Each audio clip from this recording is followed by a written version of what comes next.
Tune in to Apple Podcasts, tune in to iTunes, to Apple Music, even Heart Radio. The unscripted kayfabe is the product that we watch. To analyze the product, to watch the product, to discourage the product, to encourage the product. When it's good, it's good. When it's bad, oh boy, we're getting a rant. Welcome to the unscripted kayfabe. No rumors, no dirt, oh bullshit. This is the unscripted kayfabe. The unscripted kayfabe. Tune in to Spotify. Tune in to Apple Podcasts. Tune in to iTunes, to Apple Music, even Heart Radio. The unscripted kayfabe is the product that we watch. To analyze the product, to watch the product, to discourage the product, to encourage the product. When it's good, it's good. When it's bad, oh boy, we're getting a rant. Welcome to the unscripted kayfabe. No rumors, no dirt, oh bullshit. This is the unscripted kayfabe. Welcome everybody to the unscripted kayfabe.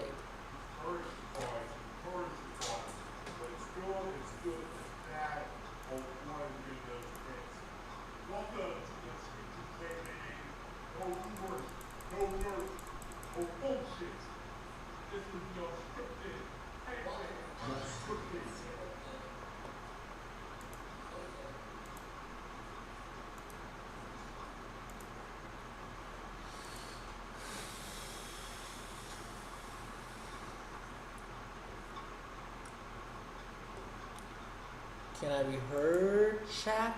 Okay.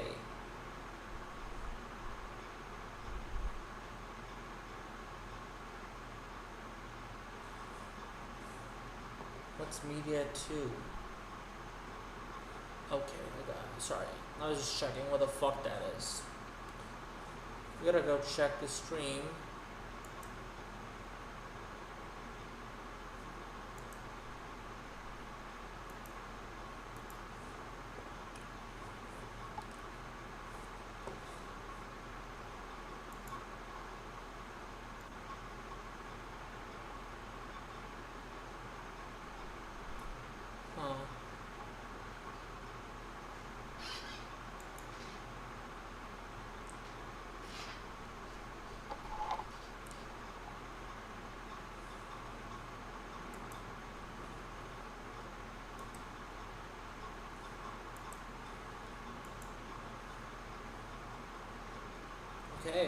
Okay. The unscripted kayfabe chat. Chat. What are we up with? Checking something, chat.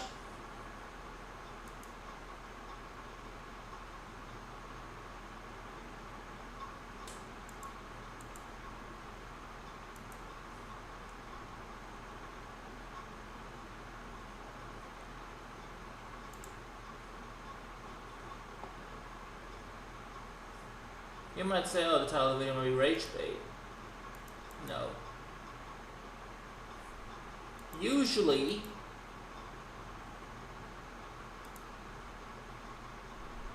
Dynamite sucks ass.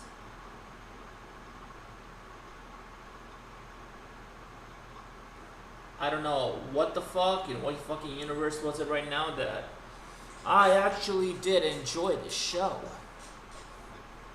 I am ashamed to say that, I guess. I don't know. I'm not ashamed. No, I'm not ashamed at all. I'm kidding.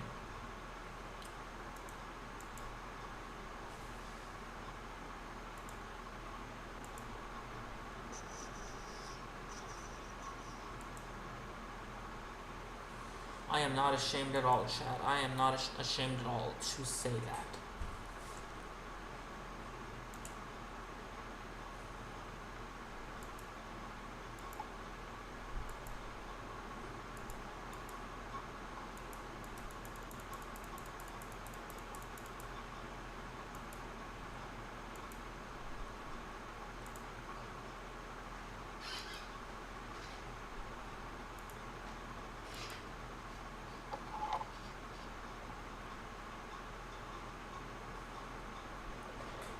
okay. I'm not ashamed to say that, what I'm trying to say. I'm not.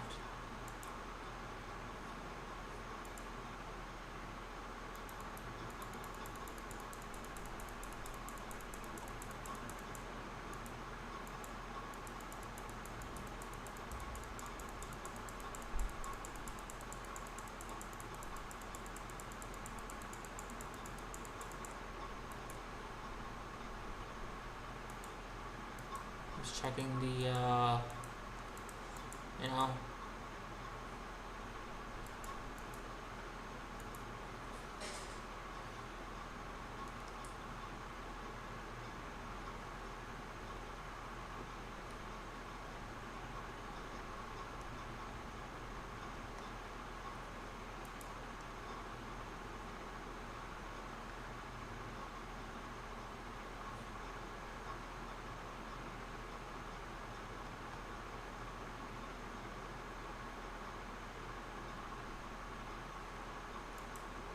We're just checking something out, chat.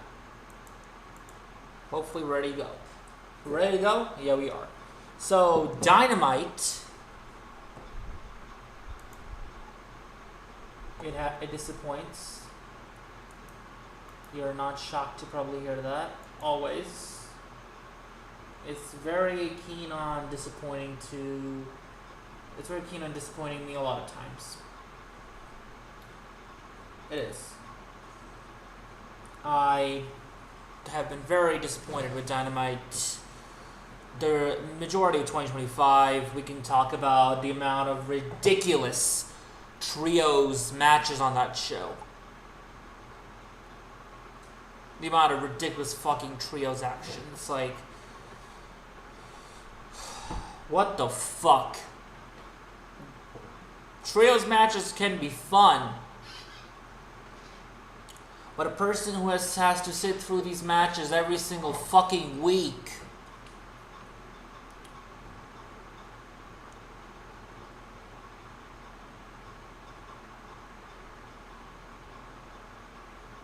is just gonna fucking make excuses and do whatever the fuck. It doesn't matter, honestly. But the people who are gonna, as I said, who have to sit through these matches every fucking week,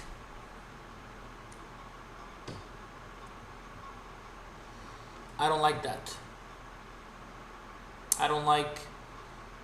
It's fine for the people who go watch in the arenas or watch the fucking, you know, go watch the show live, go at a live attendance and watch Dynamite live or whatever in attendance. But for the people watching at home, it's a very fucking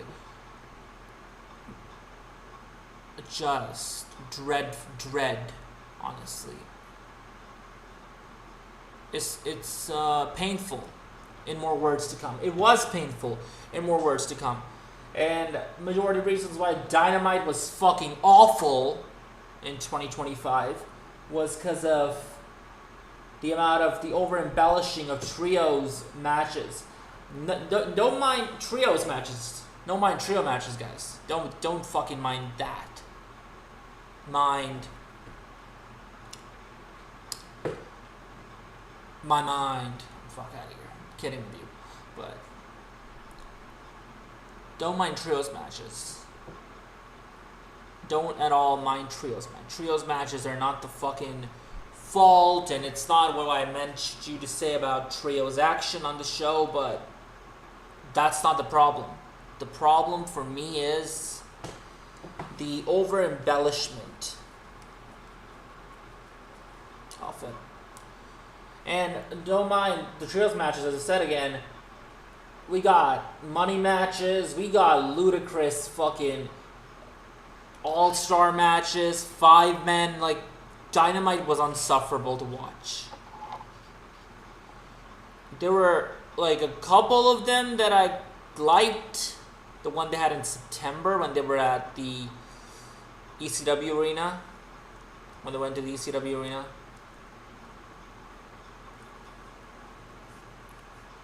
They had that one right there. But other than that, I mean, fuck no. Like, seriously, fuck no. Nothing else was really popping. that I could give a shit about. No, it wasn't. Nothing else was worth popping or like any fucking ounce of care I had for anything else.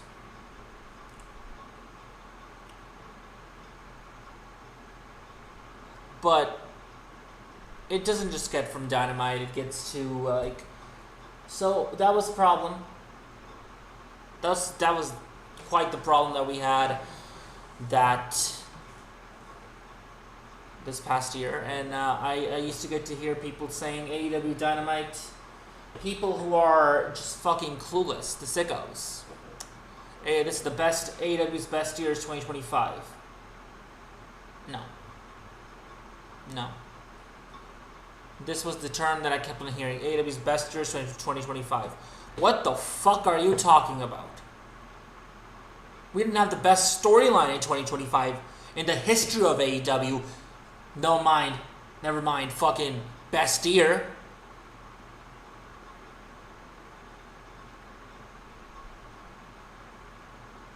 Are you this fucking dense? Aren't the sickos this fucking stupid? I mean, you gotta be fucking the most stupid fucks out there who don't know fucking how to understand what you saw. Then, like, I can give you an example. 2021. You have the gall to say that 2021 was not better than 2025. Man, you're fucking clueless as it gets. You're fucking clueless. There's nothing more than say. You sickos are the most fucking clueless fucks out there.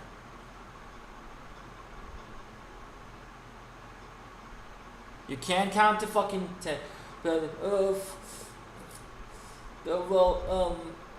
you, the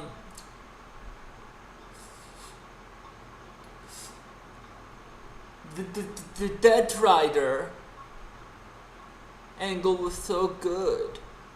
Shut the fuck up. You have no right, bro. You have legit. I mean, I don't know what the fuck. Stop your fucking rage baiting. I mean, there are those 140k of these sickos. Sometimes they're logical. Where I'll mention you a fact where I don't fucking read Reddit because I don't want to see fucking fat fuck slobs out there in their fucking mother's basement and fucking, you know, living 40-year-old fucks, 30 to 40. Late 30s, 40-year-old fucks who have nothing better to do other than tweet fucking with their Reddit opinions. Reddit fucking fat slobs. So I don't go on Reddit at all. I do, but I don't go fucking check what's going on with the AEW always. I was like, hey man, let's give me a little bit of a ounce of care tonight. Let me give myself a little bit of a leeway. I'm just gonna go and I'm just gonna check out what are the sickos saying on Reddit. You know, Tony Khan listened to the fucking sickos. I mean, he mentioned on Coach and Bro, Vince Russo and Jonathan Coachman's show, that I listen to my fan base. Yeah, your fan base, the sickos. I do everything for my fan base. Yes. So, I just want to see what Tony Khan does for his fucking Reddit fat slob sickos. Who's eating a fucking, who has Cheeto fingers all their fucking keyboard. Mind you, I have none, and I'm not like them. And I'm not in Reddit, so. And I'm not in any mother's basement. I got my own space. Fuck out of here. Move on.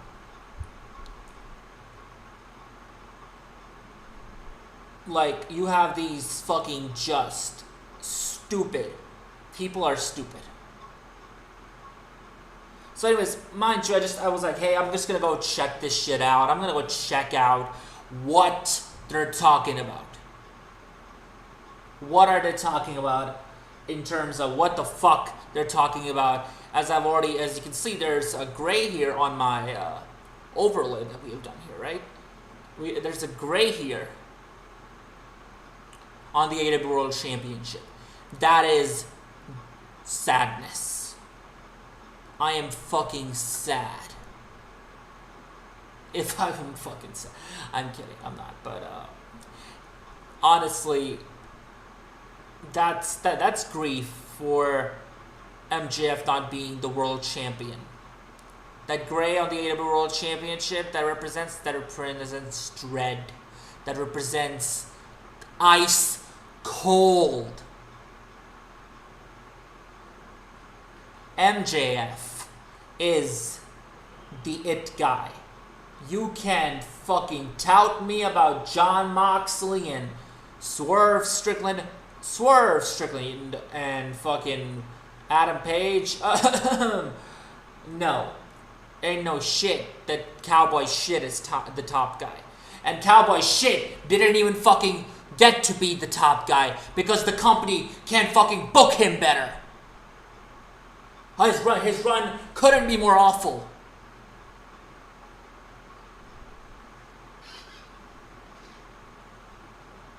His run couldn't be more legit shit.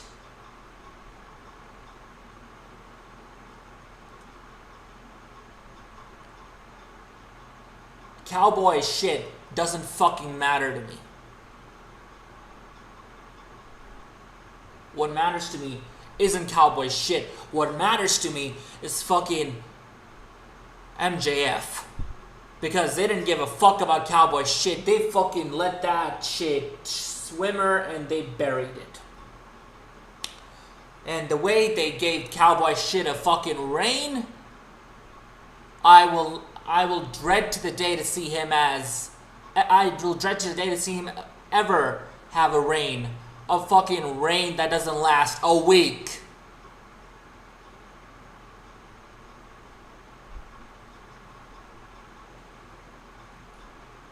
I might be wrong, but I mean, I thought, you know, there was I'll tell you an insight here. I was really disappointed at AEW. We're going back to, and I thought this was a stupid decision to make. I understood why they did it, but I was in my feelings, and I thought it was a stupid decision to make, and I felt like Adam Page didn't get to the level he should have gotten to as AEW World Champion. He didn't get to that fucking level that he should have gotten to. Why? I don't know. It very well pissed me off that he didn't get to that level. He wrestled Lance Archer. One of the most popular AEW Dynamite clips of all time. I think Dynamite, well, one of the most. Not all time, but like, I would say quite a popular AEW Dynamite clip. AEW Dynamite was very popular in those days. Because I would tell you in those days, Dynamite in 2021, 2022, must-see fucking television. I bet your ass it was. So, you can't fucking tout the fact that you know anything better than that. Please, you don't. So AEW Dynamite,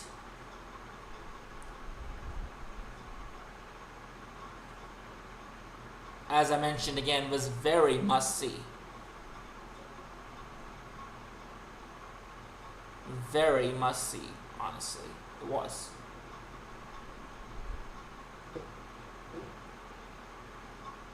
Now, we're moving on from AEW Dynamite being must-see and being the fucking thing on the show, but Adam Page was killing it. Adam Page had a feud with Danielson. I think that those matches with Bryan Danielson were fucking incredible. The Winter's Coming, New Year's Smash, and then the feud with Adam Cole. The feud with Adam Cole was... It was a pretty good... It was a great feud. But he didn't, like... You know, and then he didn't fucking, like, he had a feud with Danielson, a feud with Adam Cole, and then that was it. and then he fucking dropped the championship to CM Punk. And I'm like, what the fuck? Now, I did have a problem wrestling fucking Dante Martin. So, we're talking going back to that. Adam Page. But, man, could I have been more wrong? Because AEW proved me wrong. And not in the best phase. Not, oh, no. They didn't prove me wrong in the best ways. They proved me wrong in the worst possible ways. Because when they gave the fucking strap back, which I was clamoring for, and I was like, oh my god, they're going to give it to Ospreay. Ospreay's going to win the Owen Hart tournament, and they're going for Ospreay. I really thought they were going for Ospreay until I didn't believe Adam Page was going to win. I didn't expect them to go the Texas route, go the cowboy routing into Texas storyline. I didn't expect that. I didn't expect that from them. I didn't. And we come to find out that wasn't the case either. Tony Khan was fucking switching back and forth. Who should he go with?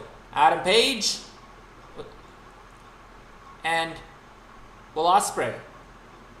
Both of them, man, basically fucking tried to get them a spot like each other. Both of them were like saying, because nobody wanted to fucking go and do this shit. Whatever. It doesn't matter though. But I'm gonna say that's what Tony Khan wanted to do, right?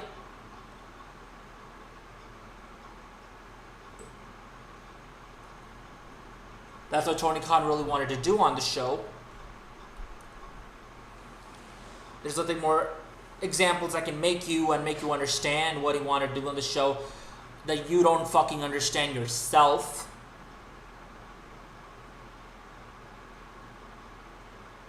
Tony Khan chose to do that. There is nothing that I'll tell you otherwise. Nothing. Tony Khan chose to do that. There's no other things I can tell you. He chose to do that. And why he chose to do that? Because for his point of view, it felt better to, I guess, go with Adam Page. But again, he was flipping back and forth with it. So I was really like, they're going to put the championship on. They're going to give it to Ospreay. I wanted for Adam Page. Because I wanted Adam Page to get that redemption arc again. And again, he had a great fucking redemption arc. Not on the level of the one they told.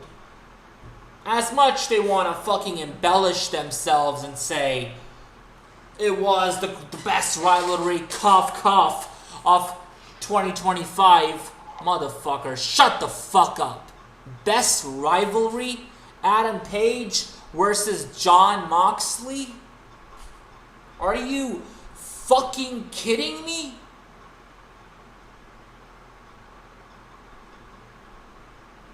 Tell me one fucking promo. What rivalry was this? It was apparent and it was really obvious. So they tried to fucking fool you and try to change it up. First, that's shitting in your fans' mouth more than anything, y'all. That's shitting in your fans' mouth more than anything, honestly. How the fuck are you gonna let that happen and then you basically fucking fuck up the climax? How the fuck do you let that happen? How?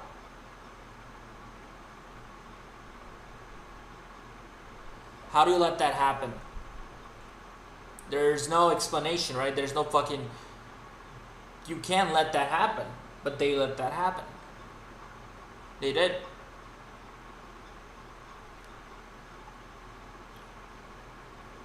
They let Adam Page flounder again.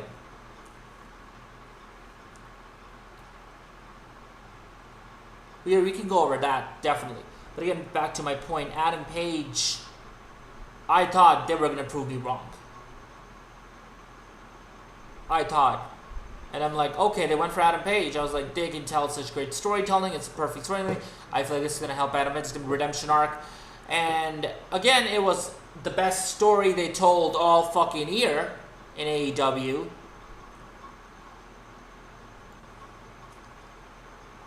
The best storyline arc was at the Adam Page redemption arc. And I have no fucking denying, I'm not fucking denying that whatsoever. I'm not.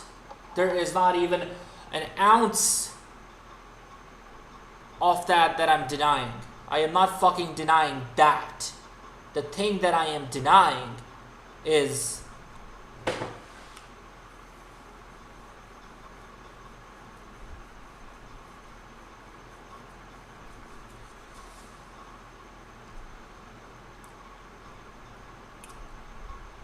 that it's not the best rivalry with Jon Moxley. Adam Page has had a rivalry with Jon Moxley overall, and it's a great rivalry. It is. It's a great rivalry, and I've seen this rivalry going back to 2022 to 2023.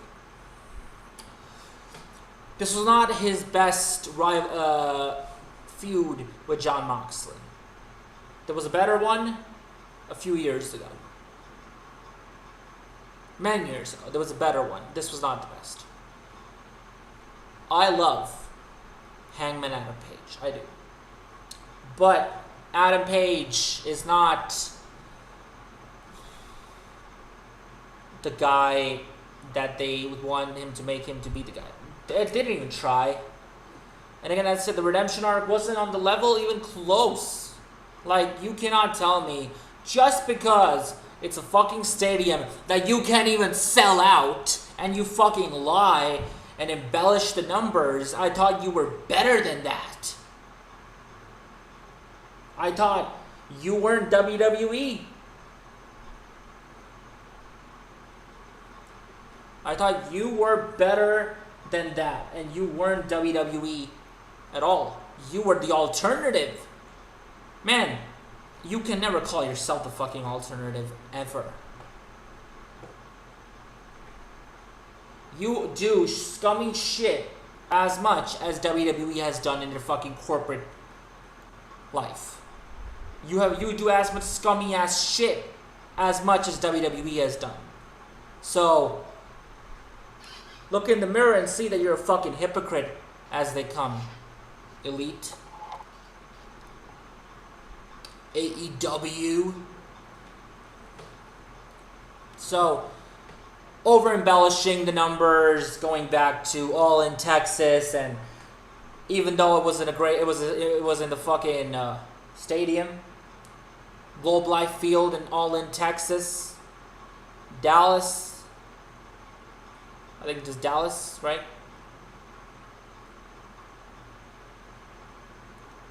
Even though it was there, even though it was a great fucking... half of the show was fucking dead.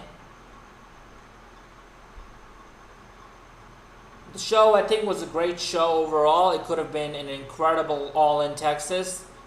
I think All in 2024 is the better quality show. All in 2023 is like the... It's like... It's like how... like, I don't think... for that's my personal... I think for quality perspective, but for overall, All in 2023 was a better show. For quality, All in 2024 was better, but overall, like, everything I count in between, All in 2023 was better. Because that felt like a fucking revolution that AEW again did. And I always go back to it. People, really have a gripe with the main event, and I don't give a fuck, dude. That main event scene was hot. Like, when Adam Cole and MJF were headlining Wembley, it felt like a revolution. It felt like AEW had found a WrestleMania because because they drew 70,000 fucking fans, 78,000, something like that. A WrestleMania level crowd. That's going as big and mainstream as anything. So All in Texas was meant to be that. I am looking forward actually to this year's All in Texas, hopefully. I am. Hopefully it's a great fucking show. But again, as I said, you're over embellishing of being it All in Texas, and the fucking building was 21,000, honestly. You over embellishing whatever. Lied to the fucking media about the numbers. Doesn't matter. He's a fucking clown. He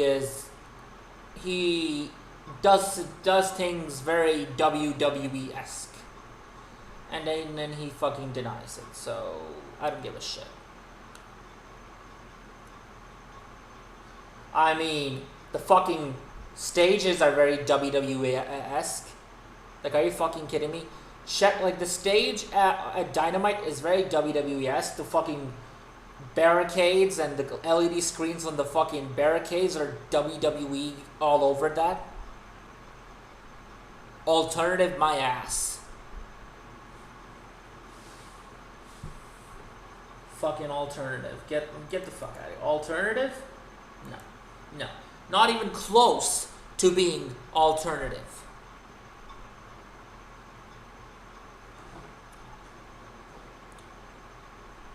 But again, I went over this shit. Adam Page getting that moment, even though they over-embellished it, it was not on the level of... It might be in a better place. It might be felt like that. It might be like I also might have gone fucking teary-eyed and felt a lot of emotion. And you can go back to the unscripted kayfabe that we did on this All in Texas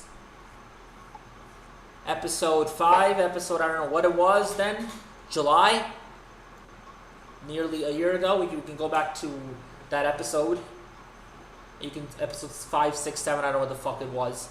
But you can go back to it, you can check it out, you can see that we did that episode, and Adam and whatever, and I went over to the why this was fucking great. And I got fucking hate on that comment, and people, and this motherfucker came in my comment, oh my god.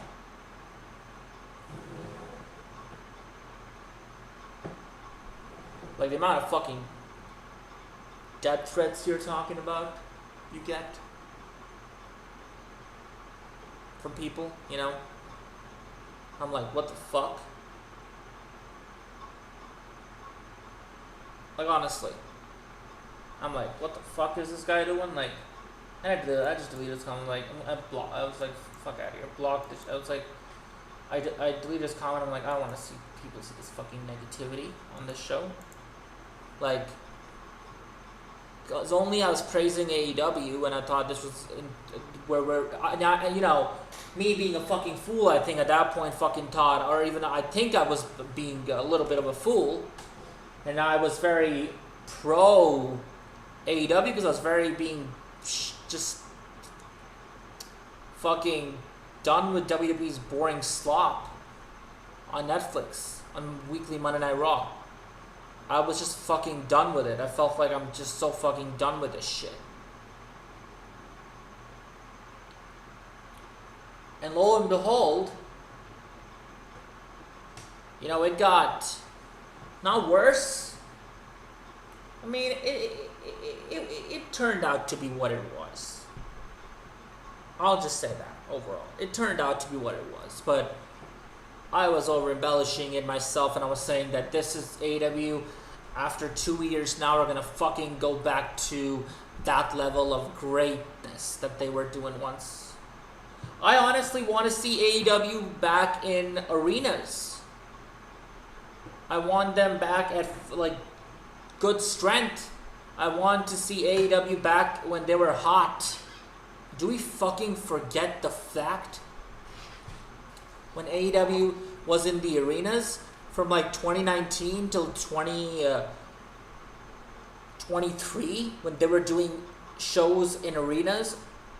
They were doing shows in arenas in 2024, and it felt like AEW had less audience, and that's why they shifted to the smaller venues and whatever. I understand the fact, but I don't want that. I want AEW to be a primetime, like, fucking competition to WWE.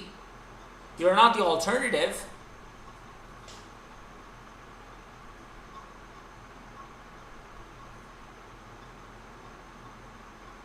You're not the alternative. You are the competition. You cannot ever tout that you're the alternative. You can't. So again, as I said, not a great moment for Adam Page at the end of the week, but it was. I even know Rich was like, AEW is gonna come back. This way, AEW is gonna come back to being fucking great, like 2021, 2022, or like how they were from 2019 to 2022. They were at this fucking. They were a renaissance. Before we got the WWE Renaissance era, AEW were the renaissance of professional wrestling. The professional wrestling product, at least. So, and I'm looking at this and I'm like, okay, but that we didn't get that. The first thing they fuck up is they bring Jon Moxley right back, which I know the guy who I didn't want to see. This is gonna connect with Darby Allin. But let's say it. They don't fucking deliver. Adam Page faces people like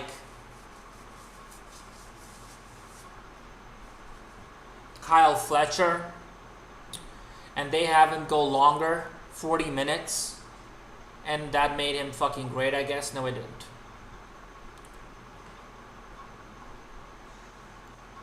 And then, other than Adam Page facing Kyle Fletcher, it was Adam Page facing fucking Samoa Joe in a feud that came out of Joe dropping a belt and being pissed at Adam Page because Joe mistakenly dropped the fucking championship.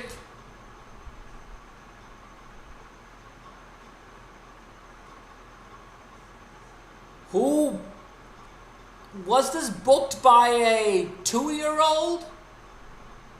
A 3-year-old? Man, I had to deal with a fucking guy, man. Where I was trying to tell him, man, this shit sucks. He tried to tell me, no, this is great. I'm like, what the fuck you mean it's great? What the fuck you mean?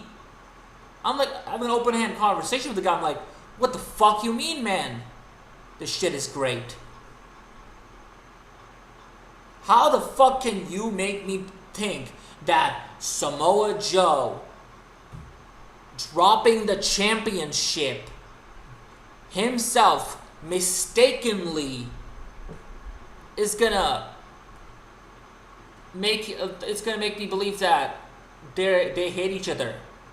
And then Adam Page went out and said, I'm gonna ruin your life. It's like, bro, what the fuck did Joe do that you want to ruin his life? Like, and Joe got angry at him. Like, Joe dropped the belt on purpose. Like, it looked like a fucking setup. I mean, I don't know what the setup to look like a fucking fool. For the fools out there. And the fools are majority of the fucking sickos. So I have this, like, I'm not friends with them. It's like I'm like close, like, you know, whatever. I'm around him. We're talking about pro wrestling. We're talking about whatever. I'm like, bro, I'm pissed that Joe had a fucking this shit to do, and I'm like, what the fuck? Samoa Joe had Adam Page just like drop the belt, and that's how we get Joe and Adam Page. Bro, if I was there, I would have made sure Tony Khan's monitors would have been broken. If I'm a wrestler, and if I would have fucking, I don't give a shit. This is stupid. I don't know what the fuck goes behind closed doors in AEW. We might never know. But, holy shit. This pisses me off beyond anything. I want to know one day. And I want to come back and probably tell y'all that, hey, you know, it's a fucking asylum back there, but I don't know. He reports it is, kind of, in a lot of terms. People go into business for themselves, and John Moxley, you know, more than ever you can tell me why it's a fucking asylum when you have John Moxley basically fucking running the company around in 2025. Latter half of from 2024 to 2025. You can tell me why it's a fucking asylum. And Bryan Danielson being so fucking generous to his friend. And Tony Khan saying, hey man, you know, you guys do what you do. Go ahead, do what you do. And this do. I know you're going to do great. You're going to do great. Now, mind you, that motherfucker killed your television ratings into the fucking ground.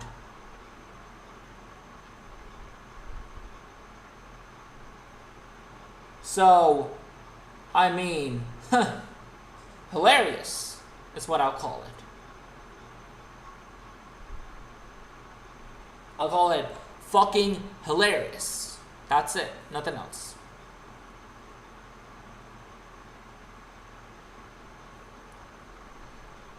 John Moxley did that. So, whatever, as I went over this again. So after it's Joe, and then that feud meant nothing, and, you know, I have not talked about this Joe and Adam Page shit probably since then, when it first happened. But I'm just going to put it out there again. It was fucking stupid. And then we got a feud on this.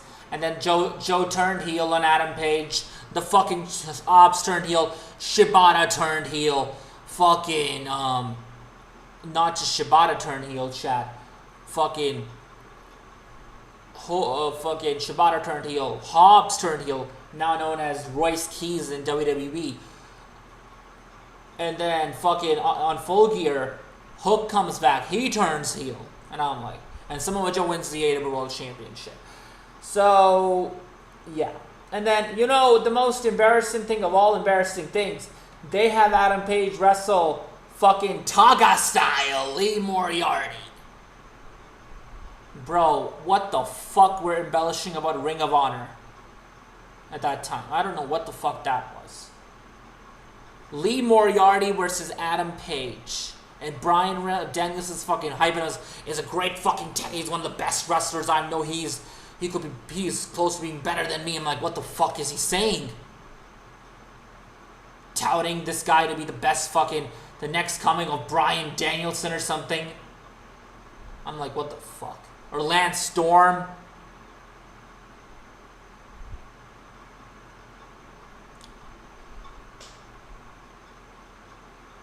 When I tell you this shit does suck, I'll tell you it sucks. So the matter of the fact, the point I'm trying to make, Adam Page's reign was a fucking dud.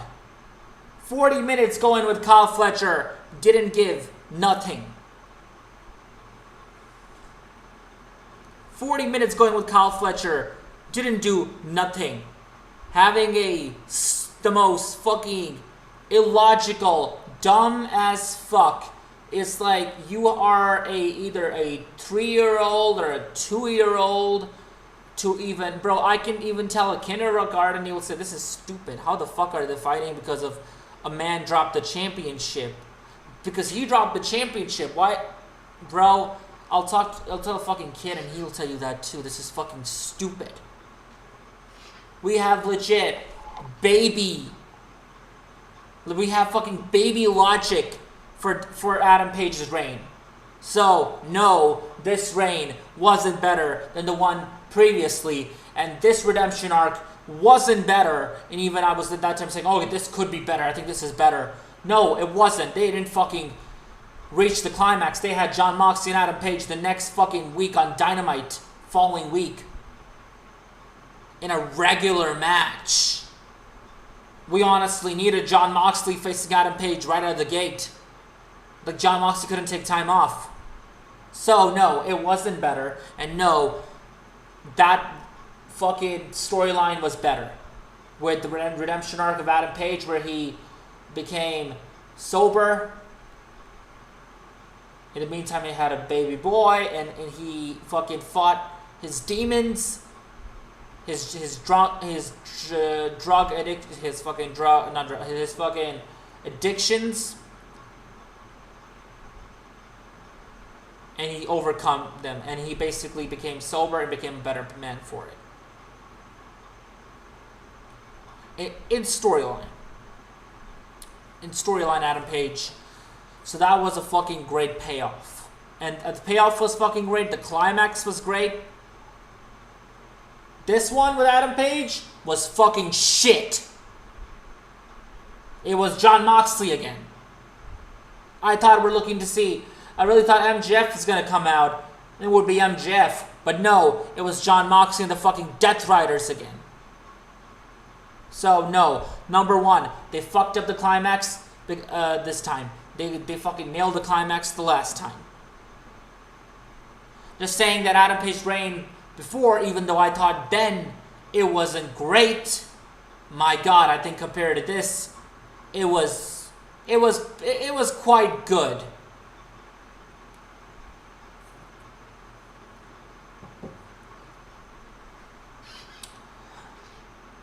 I don't think I have anything to say about this anymore, honestly. I don't. But, like, I'm just going back to the fact, Adam Page, Jon Moxley, doesn't matter. So we had the Adam Page reign. That was fucking garbage.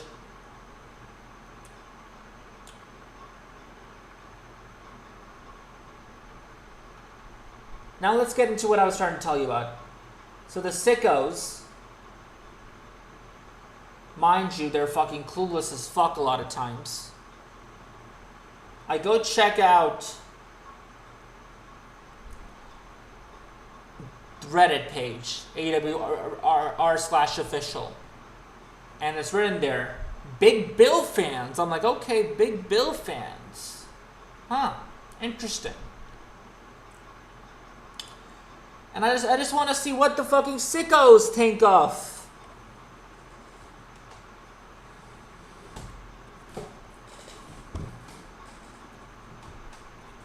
So I'm looking at what the fucking sickos think of this.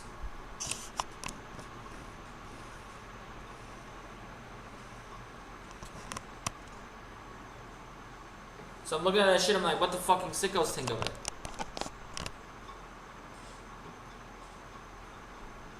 And I've come to find out they don't think any good of it. They don't. I see them and I see like, hey, they're not loving this or any bit like I am. They're not. They're not loving this at all. Meaning that they're not loving Darby Allin as AEW World Champion, if you get that. So I checked the Reddit sicko slob that Tony Khan listens to, his fan base, and even his fan base here luckily had some logic to it. And I'm looking at the sickos and I'm like, huh, okay. So even the sickos know that Darby Allin is ice cold, and that War Dog feud did fucking nothing. Okay, the sickos know that. Very well. There's honestly not any fucking ranting and raving about this shit. I'll put it fucking straight as narrow as I can get here with this. The fact that Darby Allin was supposed to win the AEW World Championship, mind you, going back to Wrestle Dream in 2024 from Danielson in Washington, in both of their home state. And then, if you remember coming out of Sting's retirement, Darby felt hot, and then Darby was feuding with the Elite. Elite was the hottest program on AEW. One of the most hottest programs on AEW. They were quite focused. Okada, the Bucks.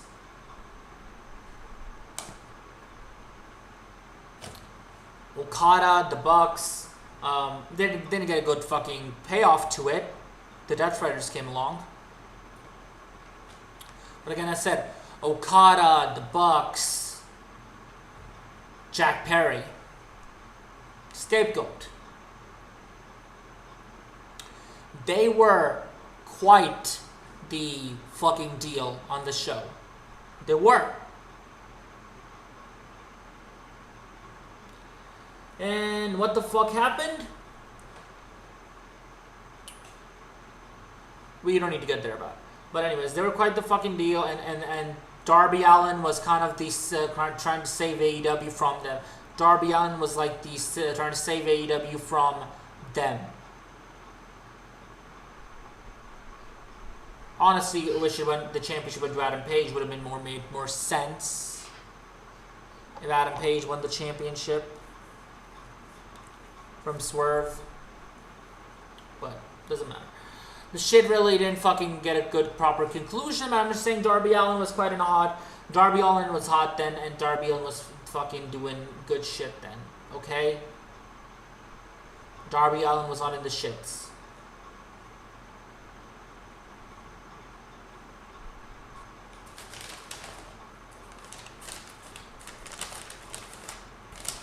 Darby Allin wasn't in the shits then.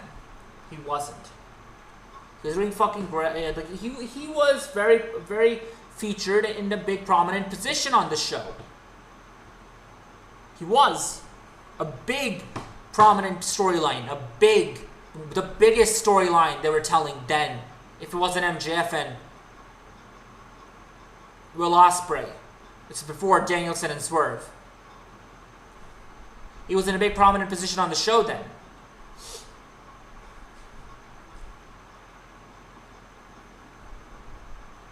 And then what happens is that MJF, no, not MJF, no, Darby Allin, Darby Allin, I believe, beats. Let me go check this. If I'm not, I'm gonna go check it right now. I'm gonna pull it up if I'm not wrong here.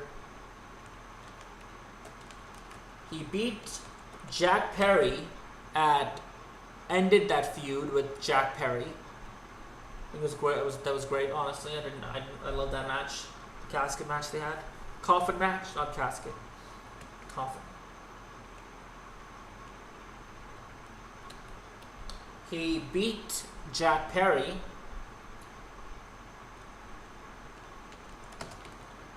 And then All Out 2024.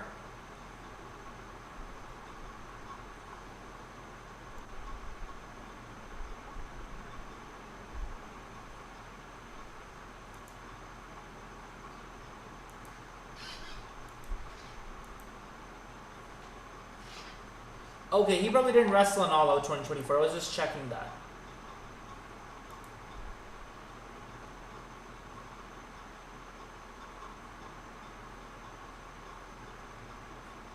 You know, it's really funny that Brody King and Darby Allin just had a match on Dynamite chat.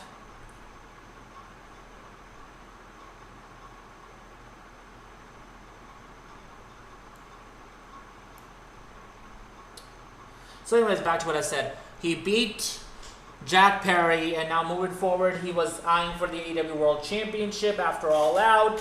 And then Jon Moxley. And then he had a number one contenders match where Jon Moxley won, and then he was the number one contender. But as it was being followed, that everybody knew then that Darby Allin was going to win the AEW. So he was quite prominent, a quite prominent hot position on the show. A top position, like the top, nearly. It was the top position to be on that show. On Dynamite. The top storyline there.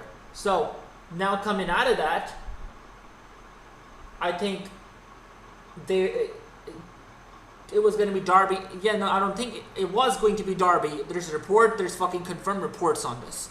It was going to be Darby Allin versus Danielson for the AEW World Championship at Wrestle Dream 2024.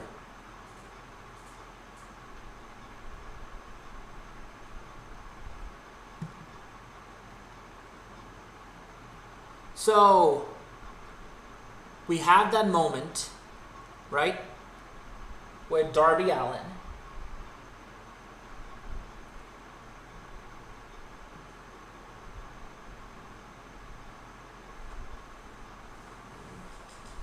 Darby Allin, good God, he had his matches with, like, CM Punk as well. If you forget, whatever. We don't need to talk about that yet. Phil Brooks, whatever. Darby Allin. He felt prominent. He felt like it was in a hot position. He was supposed to beat Danielson at Wrestle Dream in both of their home state.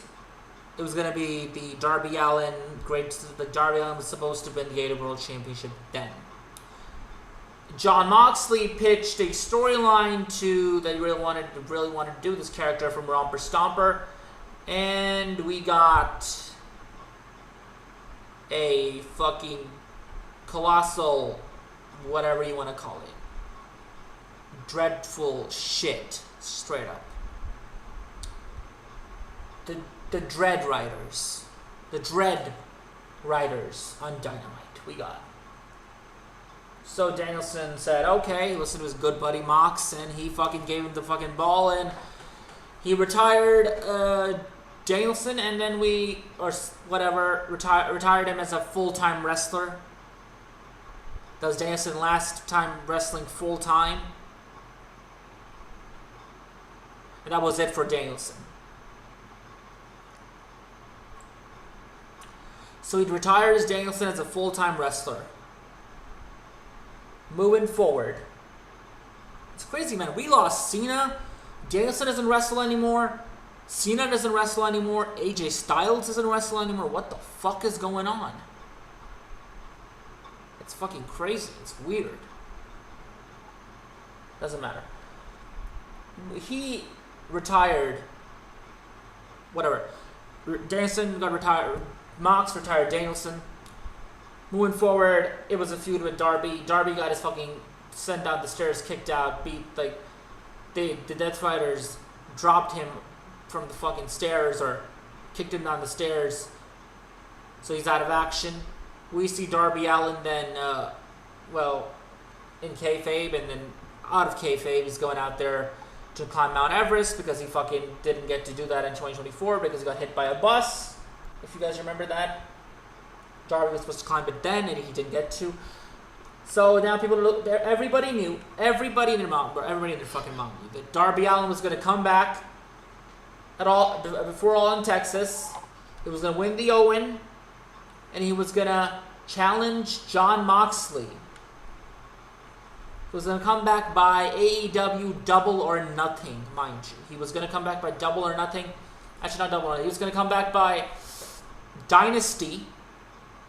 And he was going to challenge John, and he was going to win the Owen, and he was going to challenge Jon Moxley at All in Texas. And that was going to be his coronation. It's whatever. It's going to be his fucking big moment. The Tony Khan, everybody knew that was it. Darby chose to climb Mount Everest, so fuck that went anywhere. And then Adam Page became their guy, and I didn't think it would be. They gave it to Ospreay. Then we went over from Adam Page to... So then when Darby comes back, we already went over to the Adam Page reign. We don't need to go over that again. When Darby came back, mind you,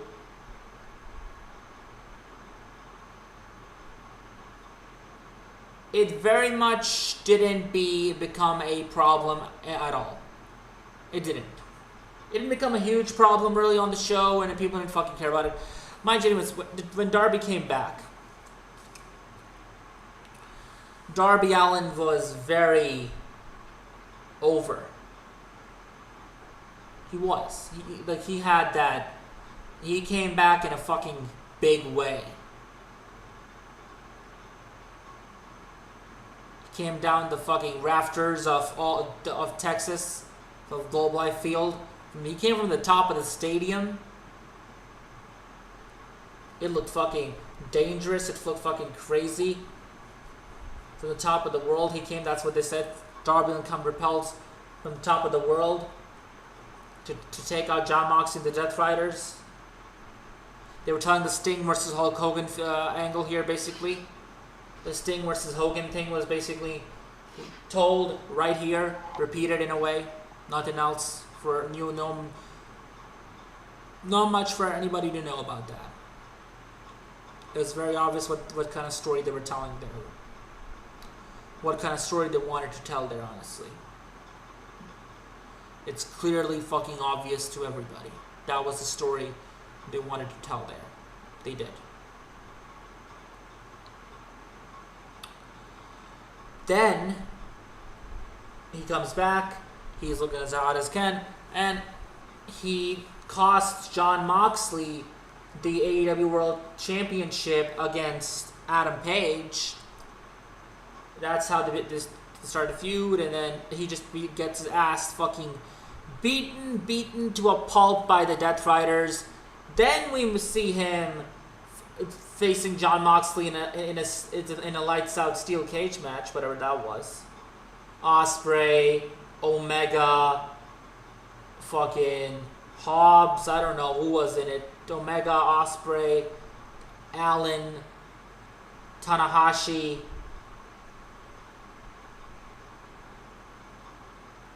I'm forgetting if there was anybody else there. Orange Cassidy? I don't know who the fuck was in there, honestly. But all these people were in that. All these people were part of that match. All these people were there. Now, mind you, so Darby Allin comes out of that. And they have a feud, Jon Moxley and Darby Allin, from like coming out from July to October. Now their feud by then wasn't there anymore. For me personally, no. It had lost all the steam. It had lost all the fucking I didn't care about this feud anymore. It's like, what's the point of this feud now? But they had Jon Moxley and Darby Allin feud. It's like Tony Khan didn't learn his fucking lesson with Adam Cole and MJF. I know he wanted to do that feud so badly, and he did it again. He didn't learn his fucking lesson from a dreadful MJF, where this time, when Adam Cole came back, there is no fucking excitement. There is no legit that feeling is gone. It's too late now. It's like you basically need to bury this feud now. Forget about it. You made television worst off in the latter half of 2024 on Dynamite, and then you made MJF's career kind of worse off too from that feud. That really did affect MJF for a bit. It did.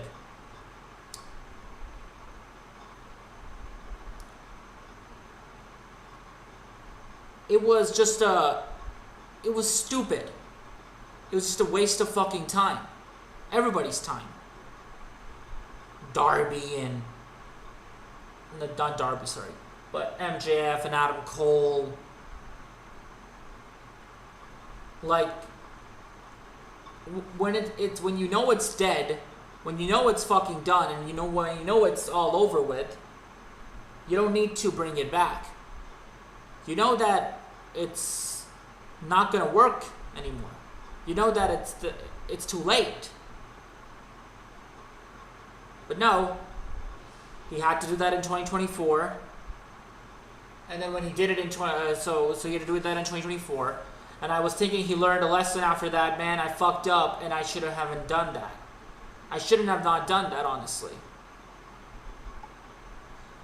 No, I was wrong. He did that again with Jon Moxley and Darby Allin. Now, mind you, Darby Allin and Jon Moxley, when Adam Cole and MJF were feuding, Darby Allin and Jon Moxley was still hot. That's when the feud was still intriguing. And I think the feud was what people really wanted to see. This great ass fucking feud then.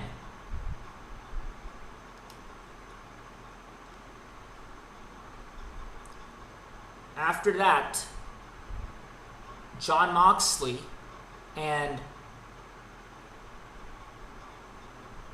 but at the same time, Adam Cole and MJF was a feud that nobody wanted to see. But Tony Khan was forcing because he really wanted to because he felt bad that Adam Cole got injured, but again, it was a failure. And when you make mistakes, you learn from your mistakes, right? Not in Tony Khan's mind, chat. No, he doesn't learn from his fucking mistakes ever, I feel like. So we had to fucking repeat his mistake because he could not let go Jon Moxley and Darby Allin. Man, it was too late. Like how it was too fucking late for Adam Cole and MJF when Adam Cole fucking broke his ankle. It was done. That feud, that storyline, the Devil storylines, the Devils that you brought in, it was done.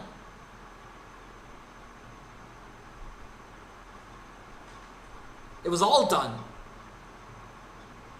Same as Jon Moxley and and Darby Allin. It was all done.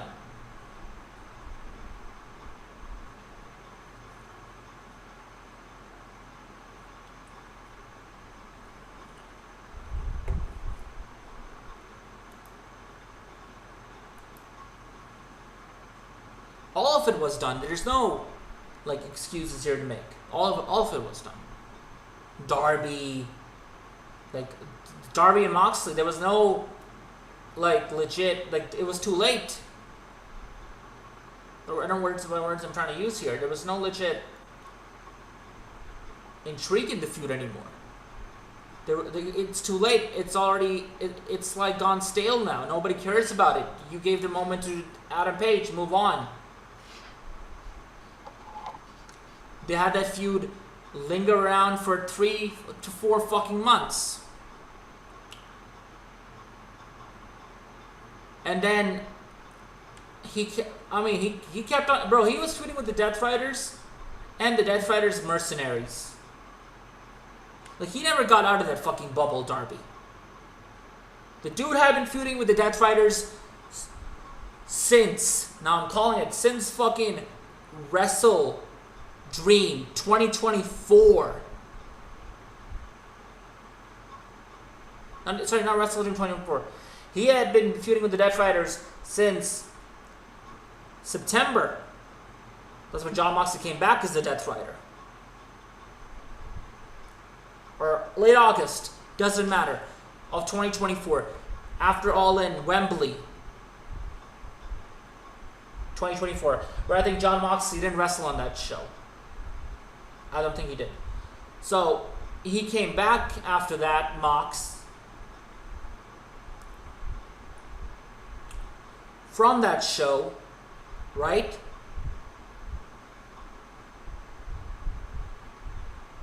And then that's where the Darby Allin thing, that's where Darby and the Death Riders started, and the Darby Allin Death Riders thing started, and the Darby Allin Jon Moxley with the Death Riders, moving on. So he had been fucking feuding with the Death Riders for 2 years. Everything around the Death Riders, because the mercenaries are around the Death Riders, and they're doing the Death Riders fucking bidding, and they're the Death Riders little bitches. The dogs, the war dogs. So, a stale, cold feud with Jon Moxley, dreadful as long as it gets. It was still quite prominent on television. And Darby Allin was still quite hot then. But then he was shuffled into a feud with Pac, which they had a fucking burner of a goddamn great match at Full Gear. So he fucking feuded with the Death Riders. Then it turned to the War Dogs for the fucking 3 months that he feuded with them.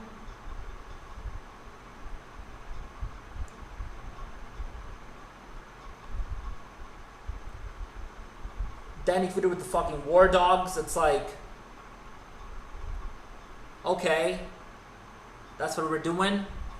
Fine by me, I guess.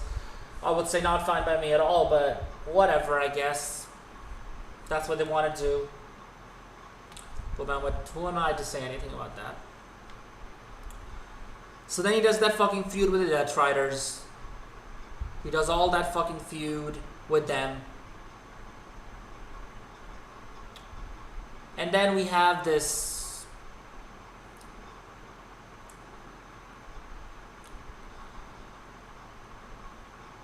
what I'm thinking here, so the Death Riders, and so mind you, for 2 fucking years he did that shit with the Death Riders. It's ridiculous. So Darby Allin had been doing that, and then you fucking do the War Dog shit, which, man, they fucking made that, Tony Khan, like, let that. If you hadn't done the War Dog stuff, I would have not mind Darby Allin. Like, I would have not said, Darby Allin would not be ice cold.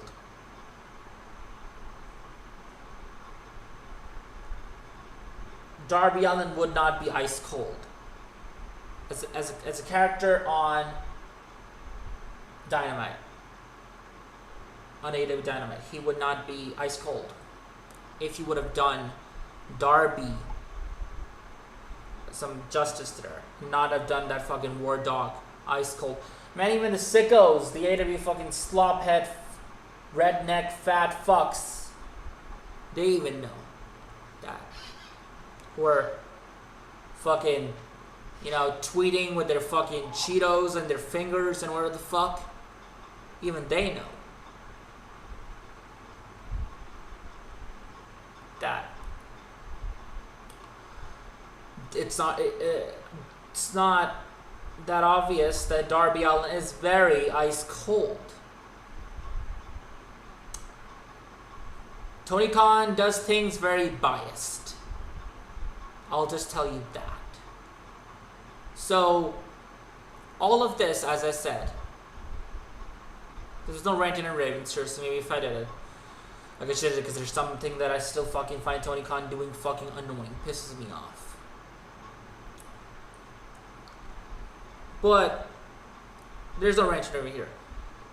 Darby Allin, in more words than come, Darby Allin, I think, again, as I said again, wasn't better off after that feud. And then for 4 weeks to try to 5 weeks to try to build him, it was too late. I think you needed 10 weeks. We did not need Darby Allin versus the War Dogs. They were people that Darby Allin could have had a feud with. Adam Page.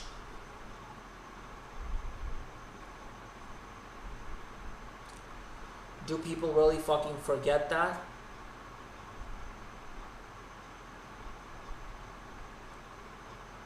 Darby Allin should have been challenging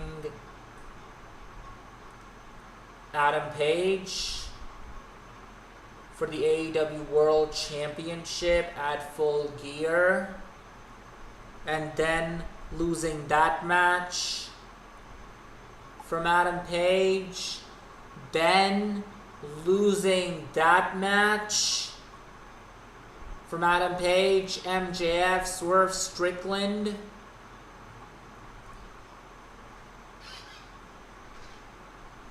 MJF beating him with a headlock takeover.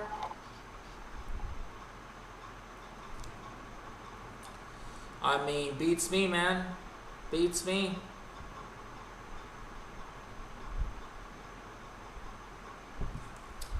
It beats me. Yeah, beats me. Like, you could have not done that.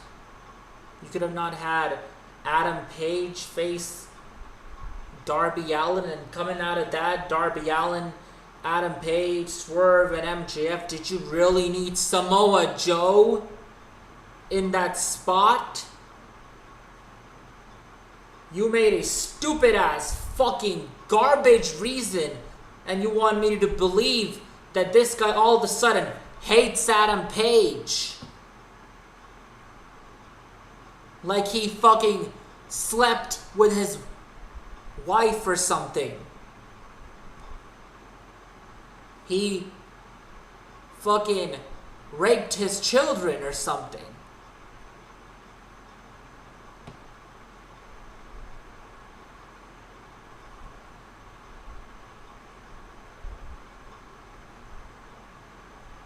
Pause. But again, as I said, you wanted me to believe that. you really wanted me to believe all that about. You wanted me to believe that Adam Page did that to Samoa Joe, and Samoa Joe hates him, and he hates Adam Page so much, and he was pretending to like Adam Page. He never liked Adam Page. Oh, I never liked you. I just wanted to get rid of the Death Riders.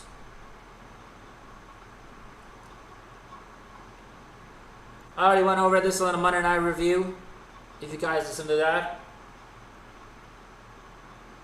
No. I'm not going to believe Adam Page, Samoa Joe, dog shit. They were out here trying to make you believe that Joe hated Adam Page's guts so much. Like, bro, it felt like Adam Page had committed some fucking rape.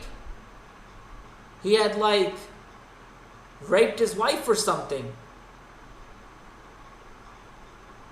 I'm like,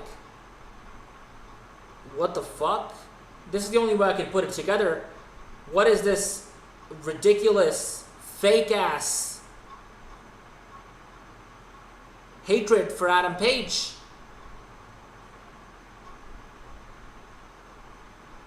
What is this fucking fake-ass, ridiculous hatred?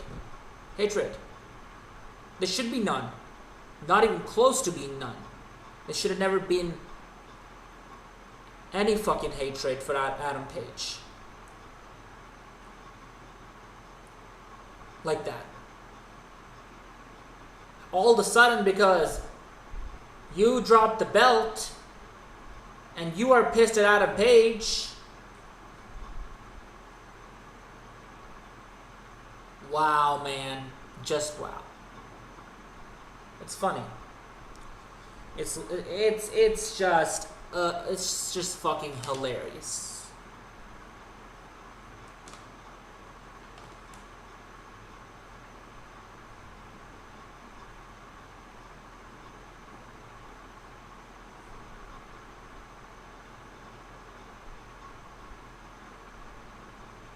It's fucking funny to me.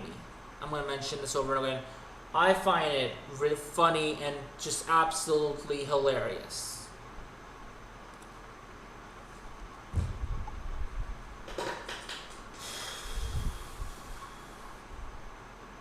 That this is how we got Adam Page and Samoa Joe still.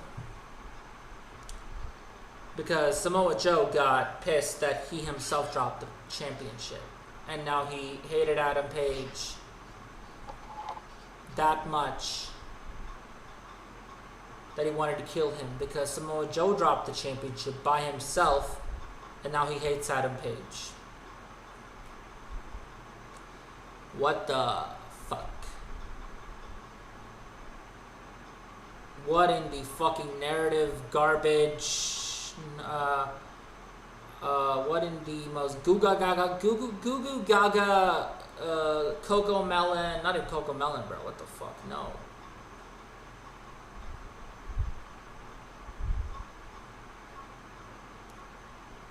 Fucking out of a pussy's womb.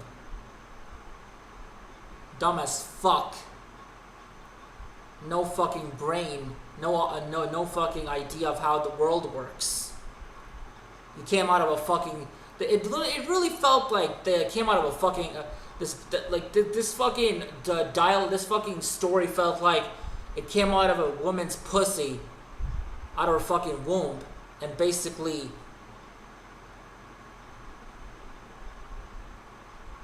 A newborn baby who doesn't have a operated fucking brain. I understand that, but why does the storyline have to feel like this is the best words I can? These are not the best words to describe this fucking storyline, maybe, but I don't give a fuck. We are fucking unfiltered as they come here. You don't want to listen to raunchy ass entertainment, raunchy ass comments. Very sexual ass comments, very fucking disgusting comments. You can say, you can go fuck off. You can go fuck off, honest. I don't give a shit. That's how it felt like. That you have a newborn baby come out of a vulva, a fucking pussy, out of the womb, out of the fucking uterus. This baby has come out, and this baby is writing a story on AEW television. Goo goo gaga. Shut the fuck up. That's how it felt like.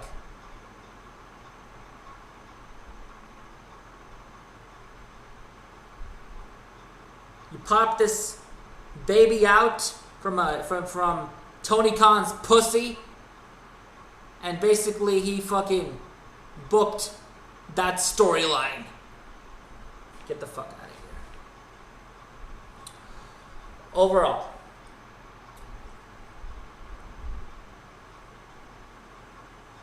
I've already said my piece on that.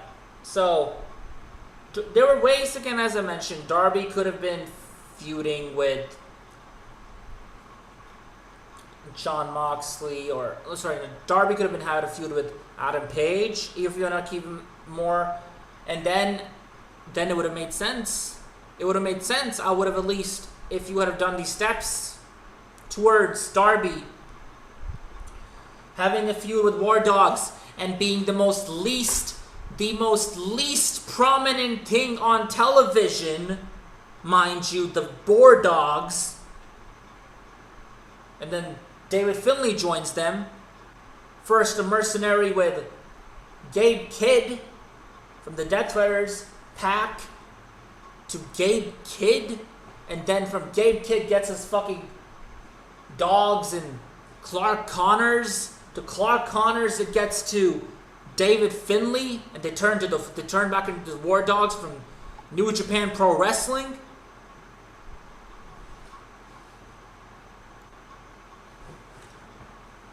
And they fucking have a feud with Darby Allin, the conglomeration.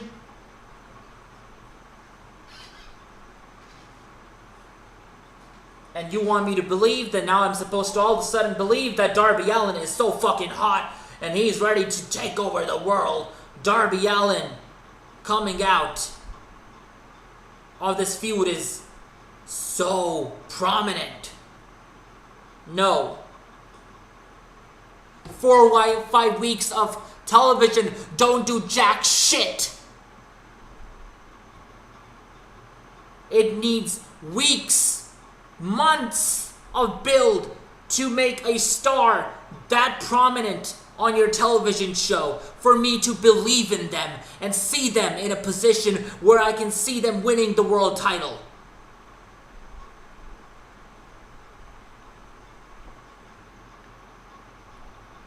And I can believe that they're AEW World Champion material. And I can believe that they're AEW World Champion. I honestly, mind you not, watching Dynamite on the watch along on Twitch, I felt like, is Darby Allin even AEW World Champion? It just felt like MJF, his belt is stolen. It didn't feel like that Darby was the AEW World Champion. They had to tell you.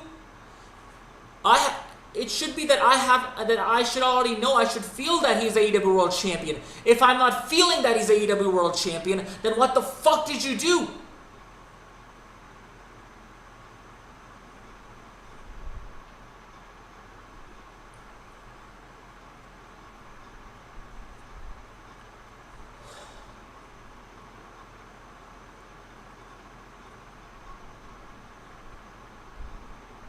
You have to make me feel that he's AEW World Champion. You're telling me is gonna, remind me that he's AEW World Champion, but from inside, man, I'm not feeling that he's AEW World Champion in my heart. Do I feel like Darby Allin is AEW World Champion? No, I didn't feel like. I thought MJF legit lost. I'm not kidding. I thought MJF had his championship stolen by somebody. Like, what the fuck? Ridiculous. Straight up fucking ridiculous.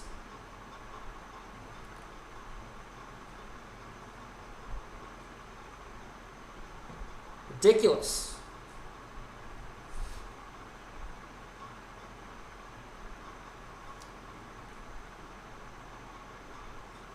So again, you don't make me fucking believe and feel like he's AEW World Champion. Then he can be AEW World Champion for 6 months. I am never gonna believe that he's AEW World Champion. It's gonna take a fucking incredible, outstanding feud.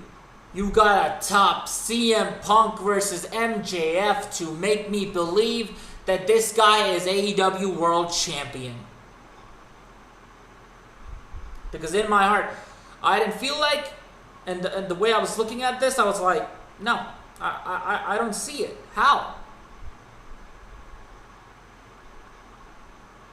It felt like that MJF didn't have the AEW World Championship because he fucking got it stolen or something. I don't know. That's what it felt like to me. The commentators had to embellish that he's AEW World Champion. Then you get to know that he's AEW World Champion.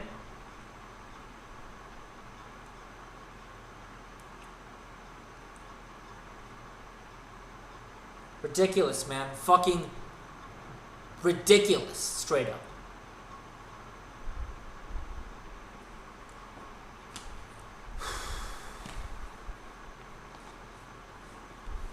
So all this point I said, Darby, moving on from Jon Moxley, he has a feud with Adam Page.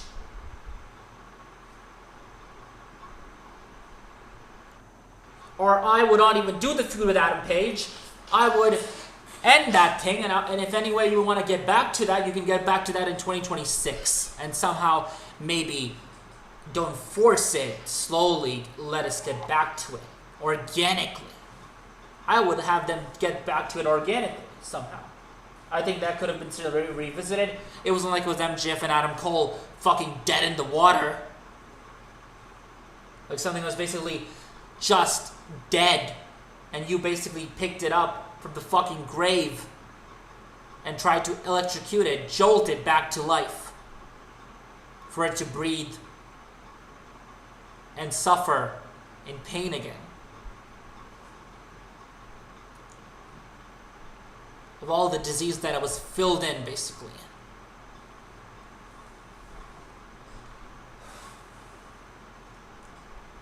So I would not even do MJ. I would not even do Jon Moxley and Darby. That shit was fucking just done. It was done. There was no, like, legit, like, it was too fucking late. You went with Adam Page. I would have had Darby, Allen, and MJF.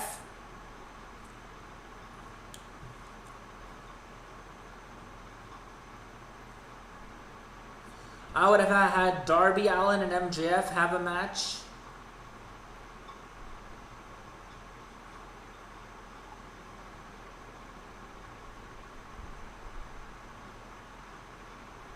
At Forbidden Door.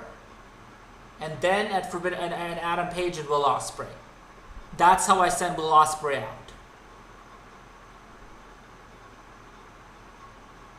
Adam Page shakes his hand. That's how I would write it. Adam Page shakes his hand and goodbye. Will Ospreay, and then Will Ospreay gets a standing ovation. And then it's Will Ospreay versus Adam Page for the AEW World Championship. Not Adam Page versus MJF. I do Adam Page versus Will Ospreay for the AEW World Championship, rather. That's what I would have done. We could still go back to doing Adam Page versus MJF without that being on Forbidden Door. We could do AEW where we could do Adam Page versus MJF. We could do Adam Page versus Will Ospreay, MJF versus Darby. MJF beats Darby.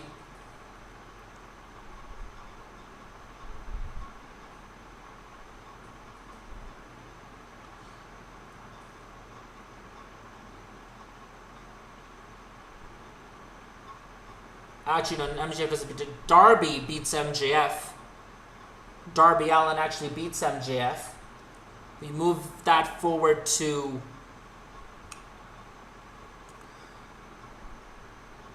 All Out, where Hangman Adam Page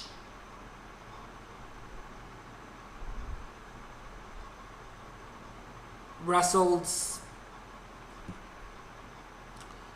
I will not be. This is something I think I'll be fine by saying here.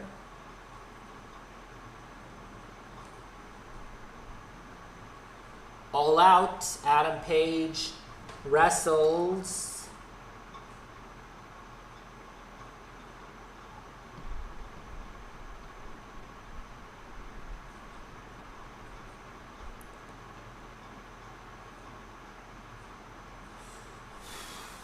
who? Who do you think he would wrestle at All Out? You know, there was nobody on it, so if I'm thinking about this, this is how I would have done it in my own alternative universe. Coming out of All In, Texas, it's Will Ospreay versus Adam Page for the AEW World Championship. I would have done that, and then after that, it would have been Ospreay versus Adam Page 2. This would have made a lot of sense because Ospreay was the guy who basically did the fucking gave him the fucking salute and whatever, and now him facing that guy who basically he beat through to get to Jon Moxley and take the World Championship. It would make logically a lot of sense for Ospreay to get that. So Ospreay loses to Adam Page.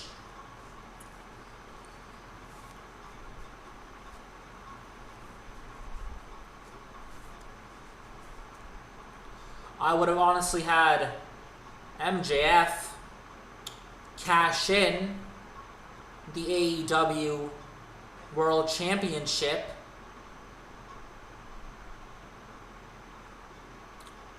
to make sure Adam Page doesn't get booed, because this is in London. Cash in his chip. He wins the AEW World Championship. The Triple B. I know we got Mark Briscoe and MJF, and that did nothing for Mark Briscoe. Mark Briscoe's injured now, and Mark Briscoe fucking went nowhere. I already talked about that, if you guys remember here. I talked about Mark Briscoe and why there was no fucking legit payoff to how they were even, like you're trying to make Mark Briscoe into something more. Adam Page told Mark Briscoe that you deserve a shot at the championship. He never got a fucking shot at the championship. It's ridiculous. So Adam Page loses the championship to MJF. Then we get a match between Adam Page and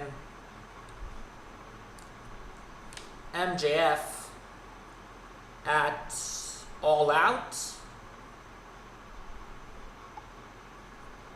Going into All Out,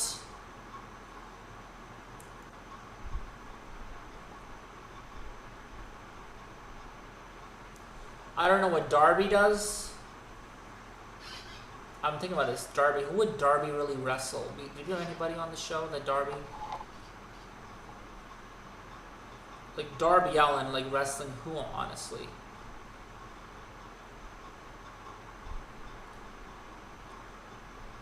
I really can't think of anybody Darby Allin would have been wrestling. Swerve? Swerve. Instead of Okada. Swerve, yeah, Swerve. Darby wrestles Swerve, I agree. Yeah, Swerve. Yeah, I'm not gonna. He should have wrestled Swerve.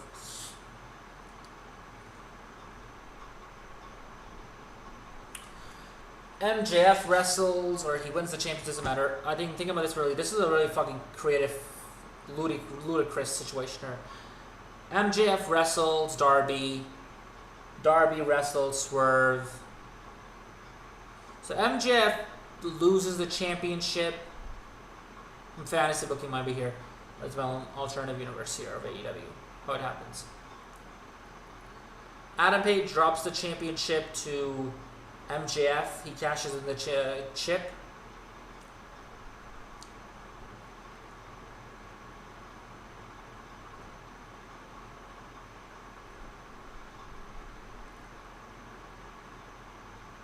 Actually, no. Adam Page does Swerve Strickland. I do want Adam Page to have that Kenny Omega match and beat Kenny Omega. Okay. I do. Where would I have had that match happen? Wrestle Dream? Full Gear? Wrestle Dream, Full Gear, All Out. You know what? All Out, it should have been Adam Page. After Forbidden Door, it would have been Adam Page and who exactly? Taking Darby, MJF, or Omega. MJF doesn't win the championship. Fuck that. He doesn't. MJF faces Mark Briscoe. MJF loses to Mark Briscoe. He's a feud with Mark Briscoe. He beats Mark Briscoe at Forbidden Door. He loses to Mark Briscoe at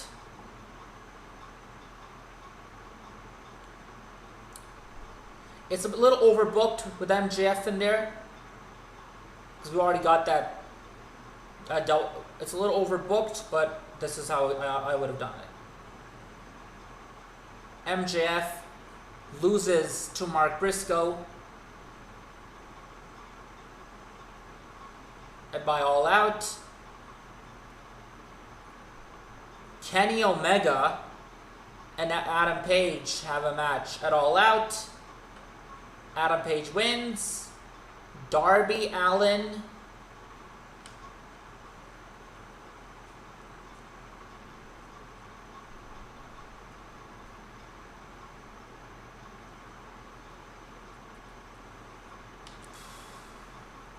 You know, honestly, Darby on Moxley needed to happen. It wasn't that fucking dead.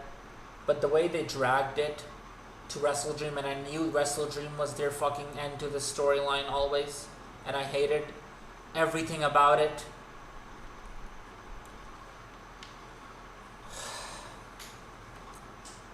John Moxley comes back, and Darby feuds with John Moxley. Simple as that. Darby and MJF, Briscoe and MJF, Darby and Mox, Adam Page, and Kenny Omega. After that, Wrestle Dream.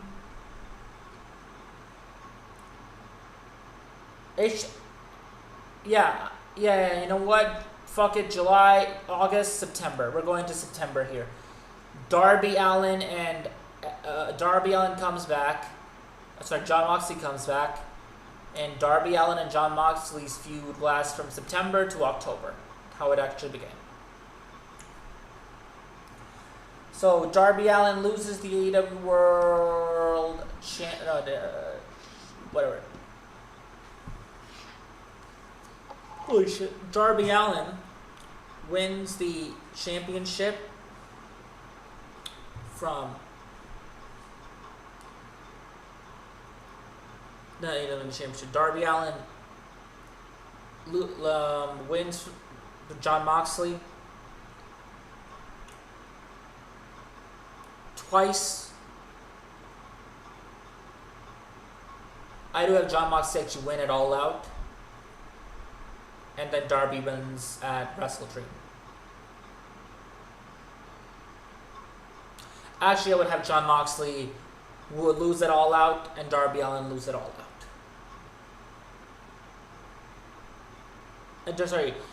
John Moxley lose it All Out and John Moxley lose at Wrestle Dream. So John Moxley, we bring that John Moxley feud in. I think we had to. There was no fucking thing for Darby to do that. And then the Death Riders get dismantled. Where the fuck we move on from that? Darby doesn't feud, face Pac.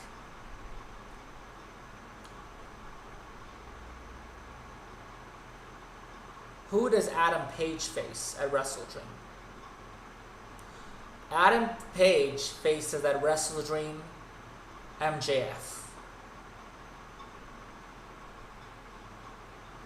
and MJF loses to Adam Page.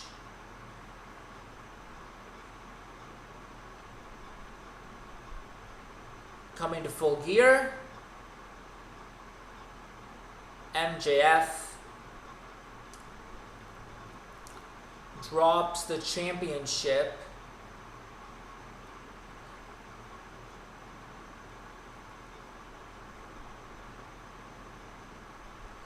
Did Darby really need that hometown moment? No.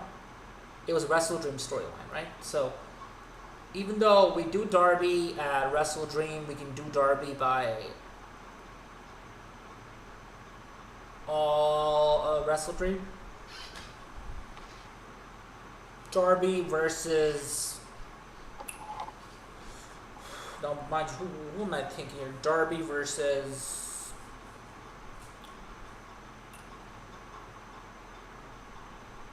Moxley.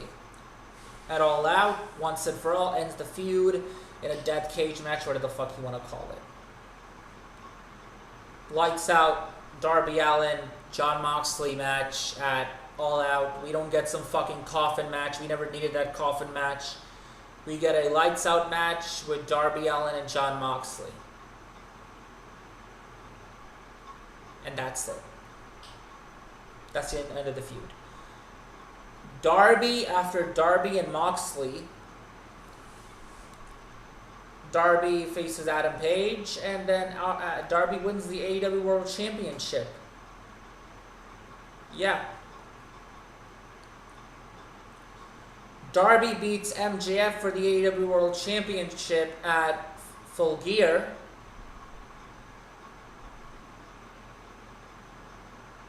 Darby's the AEW World Champion then. Then Darby Allin and MJF and Adam Page and Swerve Strickland have a four-way match at World's End where Darby Allin doesn't...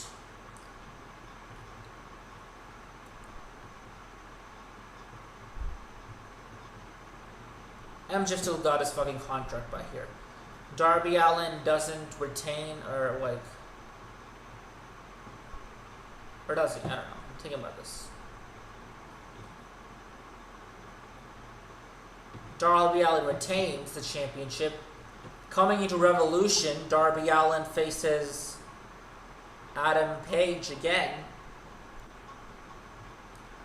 This time, MJF wins the AEW World Championship.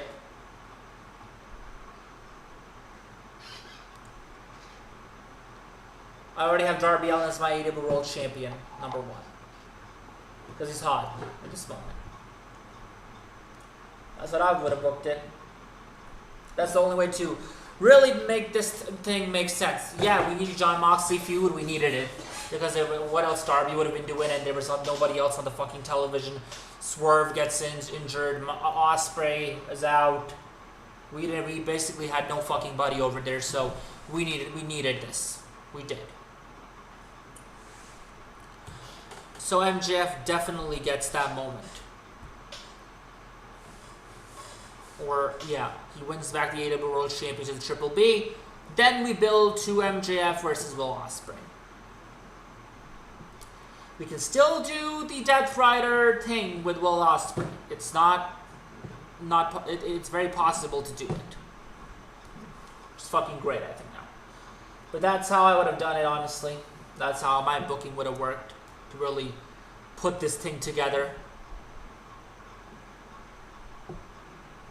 I would have given Darby Allin the AEW World Championship at Wrestle Dream.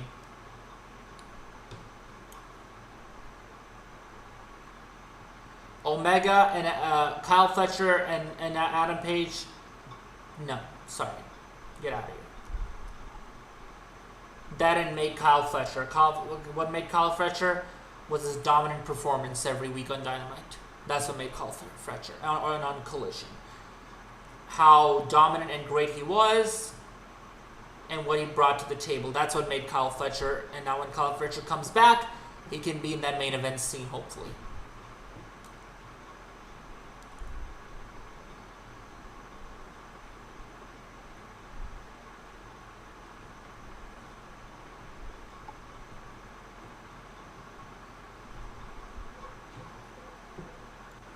So Darby Allin and MJF. Sorry. Darby Allin.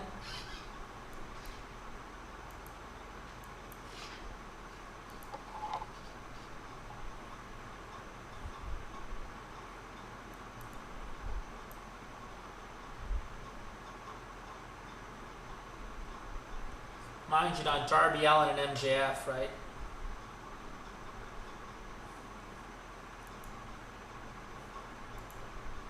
I'm always fucking sore about this shit. Oh boy.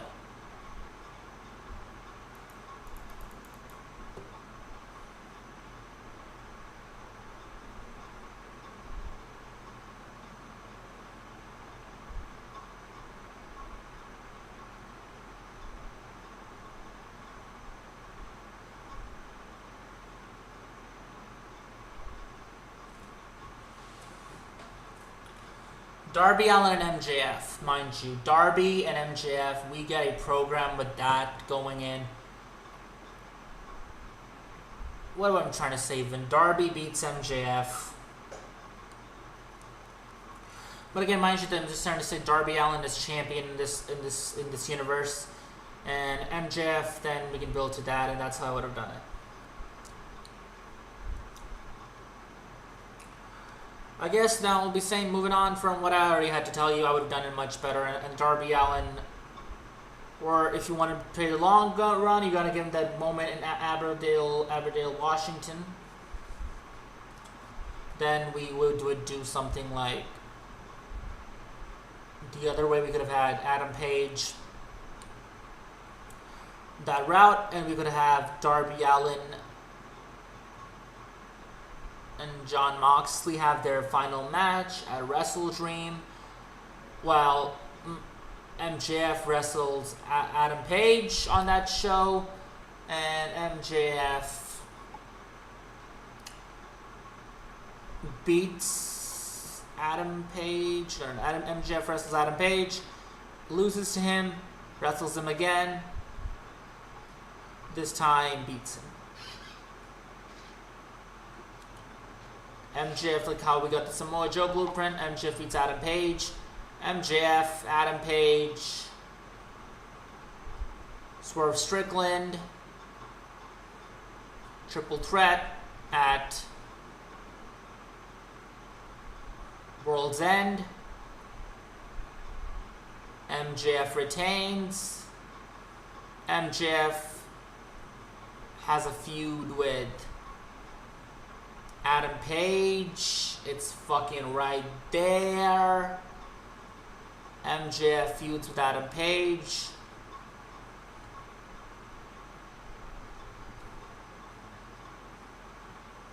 To Revolution. And what does Darby do? I'm sorry, what would Darby do? Yeah, right. MJF and MJF with Darby. Darby Allin faces MJF, but Adam Page faces a rematch with Kenny Omega. Darby Allin versus Kenny Omega. MJF versus Darby Allin at Full Gear.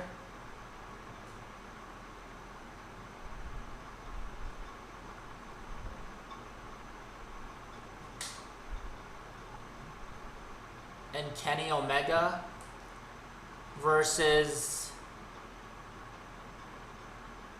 Adam Page at Full Gear. MJF takes the belt from Kenny Omega. So it takes the belt from Adam Page.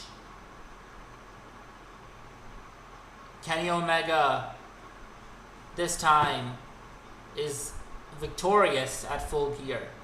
He beats Adam Page, and then Omega. MJF beats Kenny Omega. Moving into that, Kenny Omega, World's End. MJF versus Kenny Omega. Darby Allin versus Adam Page. After that, MJF versus Adam Page to MJF versus Darby Allin and Washington. Not hard to do. I booked 2 fucking alternative angles here. Different. With Jon Moxley involved in it. Not hard to do, man. And Jon Moxley comes back by September. So, not hard to do at all. It was right there. 2 alternative fucking angles I just booked right here.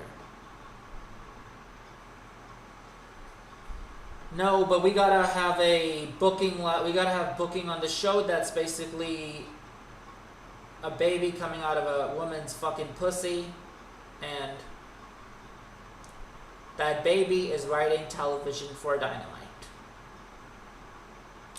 That baby probably is not Sheldon Cooper though, because if it was, then I would be embarrassed how Sheldon Cooper is a fucking dumb fuck. The Big Bang Theory guys and the young Sheldon, Sheldon Cooper fucking fan club understands this shit. If you've seen Big Bang Theory, or seen fucking young Sheldon, you understand this shit. You get it. Moving on. I like my little movie, TV show reference that I give you. I just have to mention them. It's just fun. We're here. We just can say what the fuck we want. We don't need to be fucking, you know.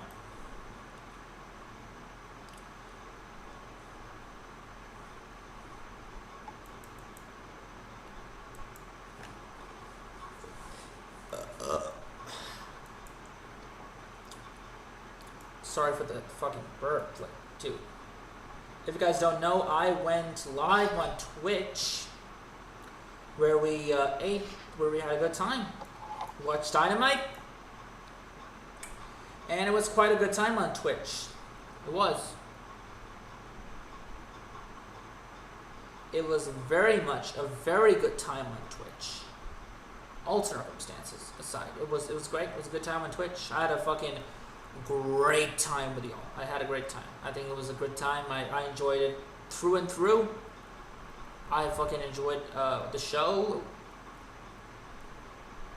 That's a shocker, right? Oh my god. I've written at the thumbnail of what we've done here says that AEW Dynamite hashtag sucks. Majority of the times, it does suck. So, that doesn't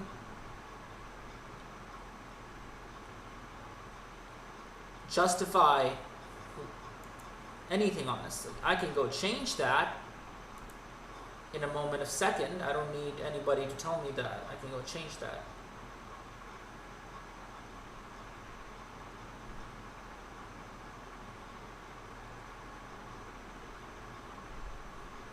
I can go change that in the moment of seconds if I want to.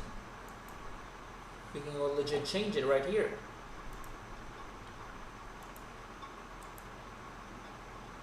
We can go change it in the studio, in the Creator Studio. We don't need to do anything, no matter whatever. We can go fucking change this shit right here. We don't need. You know, my last video was I can't believe AEW World Wrestle Dream ended like this. Yes, I couldn't believe that. Honestly, I did think that was stupid.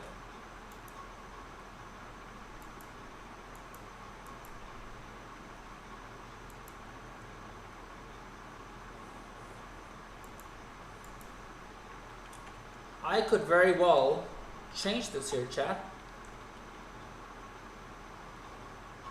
Let's update it, because I mean, I get what I did. It's funny. You know, let's rub it in the sicko's mind, man. Rub it right in the sicko's fucking pussy, honestly. They're a-holes.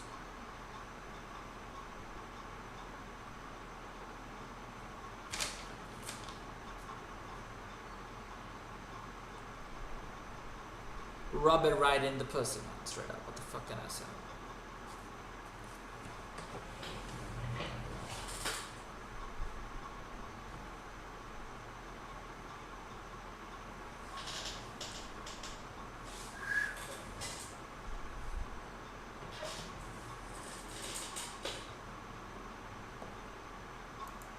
We can go change this thumbnail, definitely.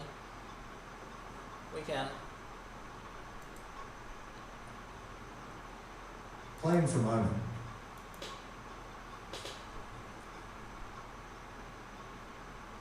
Whatever the fuck.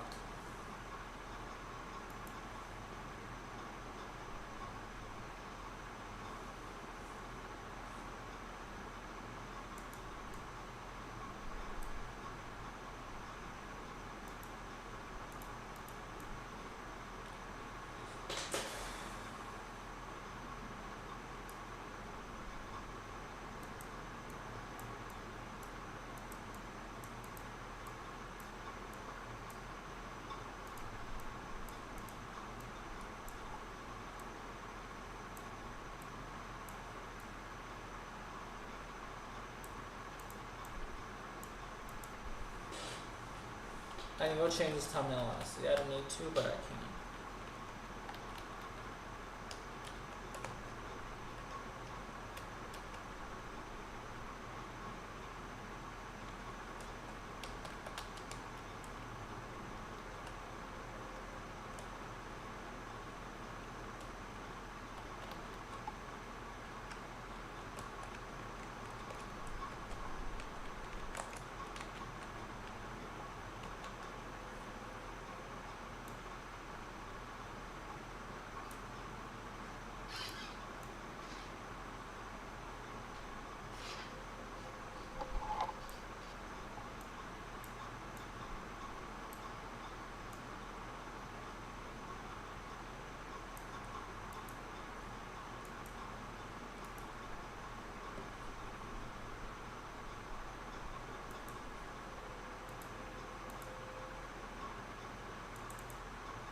I decided it was a good show, question mark.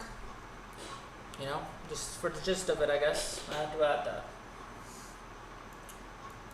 Because it was actually a pretty good show. We had food, we had a good time, we like had a good time, we like chill, like, you know. It was a enjoyable watch of AEW Dynamite, so much better than the dreadful Friday Night SmackDown that I had to get through on the watch along on Twitch. The SmackDown after WrestleMania didn't feel like it, man. Fucking looked like a dog shit slump that I was watching for 3 hours. Fucking Danhausen and The Miz. I love Danhausen again, but don't over embellish him on my fucking on SmackDown, please. Don't. Hey, actually do it. I'm not gonna watch the show. I don't cover it. I don't watch it.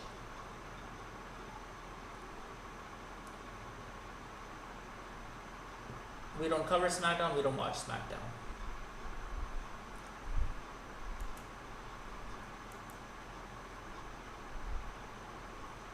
But that doesn't justify the fact for other reasons.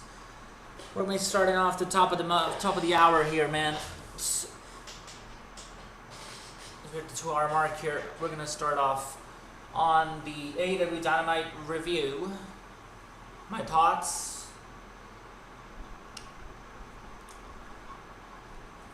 On the show definitely will be apparent to you.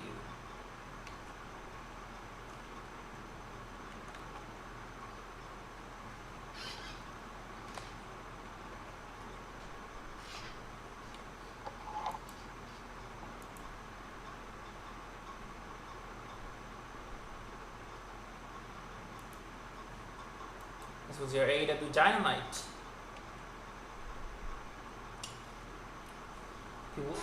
People fake ass tweets or whatever, troll bots. Stack Dynamite tonight, pay-per-view like card. What the fuck out of here. This was a pretty good show though, overall.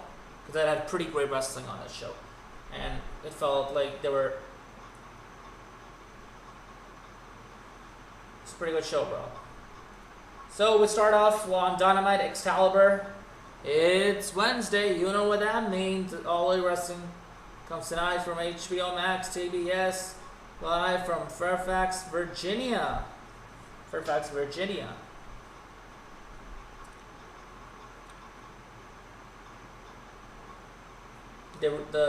so Excalibur goes over the rundown over what's gonna come up on Dynamite tonight.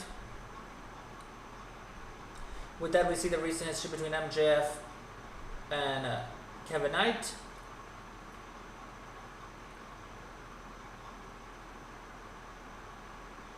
So the bell rings, and then MJF comes out, Kevin Knight. MJF basically chucks in Kevin Knight. Kevin Knight's go for MJF, he ducks, chucks him out of the ring, beats his ass. So we go for a nice and break. We can pick up back inside the ring. And then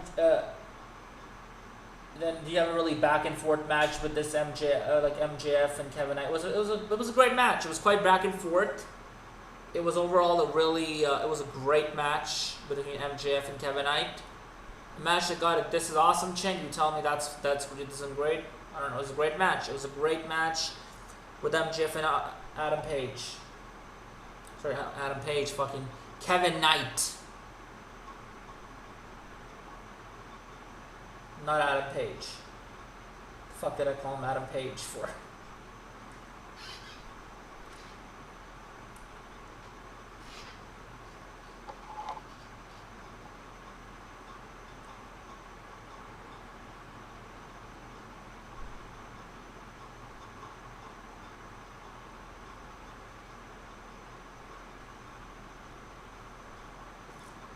So afterwards, eventually, MJF was like, "Fuck it, I'm gonna go take this." He basically tried to fucking troll the ref. So he took the AEW TNT Championship. He tried to hit Kevin Knight with it, pretended it. The ref's like, "Give it to me, I'm gonna disqualify you." So he gives it to the ref. Ref turns around. MJF hits him and then hits him with the diamond ring. Kevin Knight's giving a fucking low blow into a roll up. 1, 2, 3. And Kevin Knight retains the championship. MJF didn't lose to Kevin Knight with a UFO splash. He lost to him with a roll up. At least they fucking protected MJF. Because I feel like doesn't want to protect himself sometimes. It really does feel like it doesn't want to protect him sometimes. So then afterwards, MJF attacked Kevin Knight, started beating the shit out of him. Darby Allin repels from the fucking rafters of this venue. Then Darby hits him with the Scorpion Death Drop. MJF then gets on the microphone, says that he wants his Triple B back. He didn't need any of this. This is beneath him. He never needed this. He doesn't care about this. He wasn't he wasn't even prepared for this. So whatever he's pretending to say, Darby's saying, no, I'm not gonna give you a shot until you tell me what is in it for me, or like you put something on the line too. Then I'm gonna give the shot. So probably he's gonna put the AEW Dynamite ring on the line, whatever the fuck. Dynamite Diamond ring. MJF then got on the microphone, demanded as Triple B. We already went over this. Brody King comes out. So, and then Darby's like, this is where it pissed me off. Darby Allin says, "Hey, Kevin Knight, you got a shot at the AEW World Championship." I'm like, what the fuck? I'm not gonna go over this. I'm just gonna tell you why this is fucking stupid and why I don't want to see. I understand Brody King. I did not understand Tommaso Ciampa at all, actually. Even though I was like, oh god, Ciampa's good, Ciampa, whatever, fucking top star on NXT Black and Gold, but the face of NXT Black and Gold, if for some people, if it's not Adam Cole, it's Tommaso Ciampa. So it's like, oh, it's Ciampa, he's a top guy, he's been a top guy at a promotion, and so it's Tommaso Ciampa, so it's whatever. But even though, honestly, if you think about it, Ciampa didn't deserve it. Neither does fucking Kevin Knight. Where the fuck is Speedball? That Speedball fucking Mike Bailey? Where the fuck is he at? Kevin Knight doesn't deserve this championship opportunity. He already got it from MJF, I believe, a few months ago. Why the fuck do we have to have Kevin Knight face MJF? In the first place, why the fuck do we have to have Kevin Knight and Darby Allin for the 3-hour block of Dynamite next week? I don't know if I will be going live on the Unscripted Kayfabe for that. I'll just let you know. Or this week, not next week, this fucking week. I don't think if I'll be going live for that. I don't know.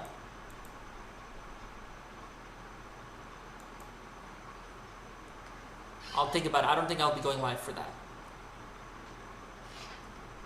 And these come up. So this was basically like, whatever. And I won't be doing any fucking watch along on Twitch for this either. So embellish that how much you fucking want me to embellish that. I don't give a shit. So it's basically like fucking whatever. It doesn't fucking matter. It doesn't really mean anything. Moving on. So we run down the lineup. Whatever, move on. Like, I could give two shits. Kevin Knight overpushed as fuck. Like, the dude's there. He needs to, his babyface act is just gonna make me fucking even hate him more, honestly. A second opportunity at the biggest championship in all of professional, one of the most biggest championships in all of pro wrestling for Kevin Knight? No, mister. You gotta really run as TNT champion and beat that fucking guy for even me feeling like you are worthy of that. He's not. He's not. AEW World Championship. Man, Darby's a fucking. We're fucking giving out open challenging matches to just everybody on the show now. What the fuck are we doing? Ridiculous. This is pretty good. This is a great match between Darby, with MJF and Kevin Knight. But other than that, no.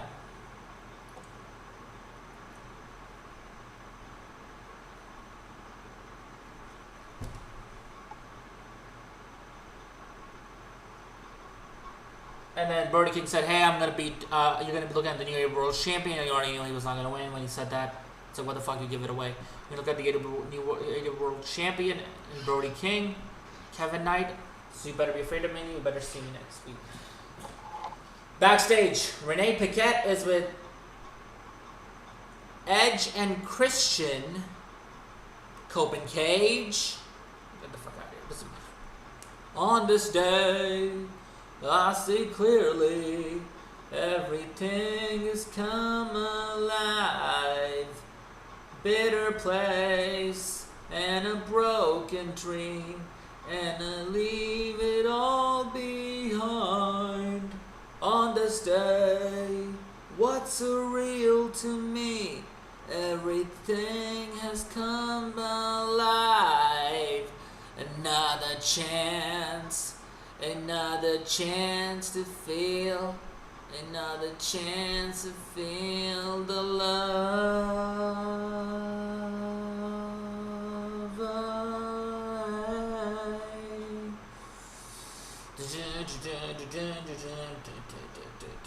I think I got the lyrics right, hopefully. That song is fucking great. So, Cope and Cage, Edge and Christian, what the fuck you wanna call them, that's up to you. Backstage, Renee Paquette. Renee asks Cage that he's out and he's fractured his arm. He says that he's fine. She then asks him about FTR, wanting to add the I Quit stipulation for their street fight at Double or Nothing. Christian Cage accepts. Cope says that you just accepted the I Quit match. You know, you never have won an I Quit match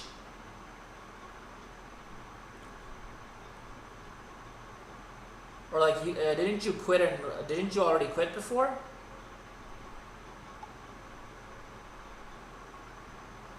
Yeah, like someone with this, like he basically said, it's interesting for somebody to accept I quit with their history of I quit. Saying that, hey, remember when I made you I quit, Christian?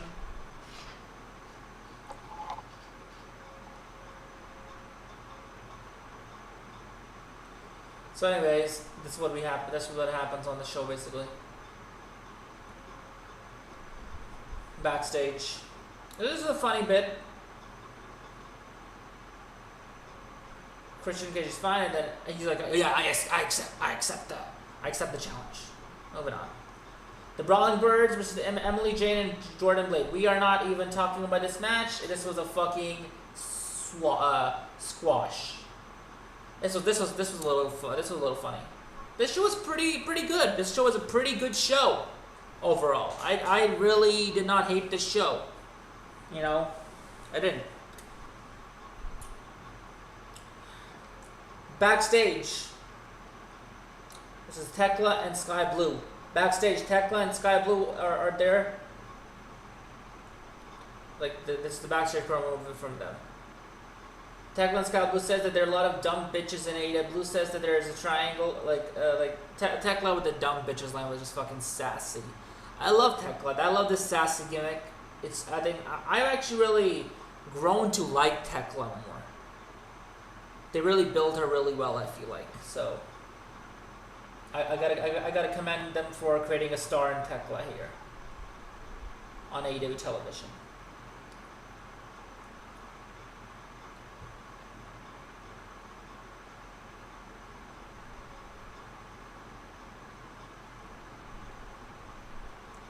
But Sky Blue says joining the Triangle was the best thing happened to her in AEW, and Tekla tells Hater that wins her the tag team match because she handles it in one-on-one.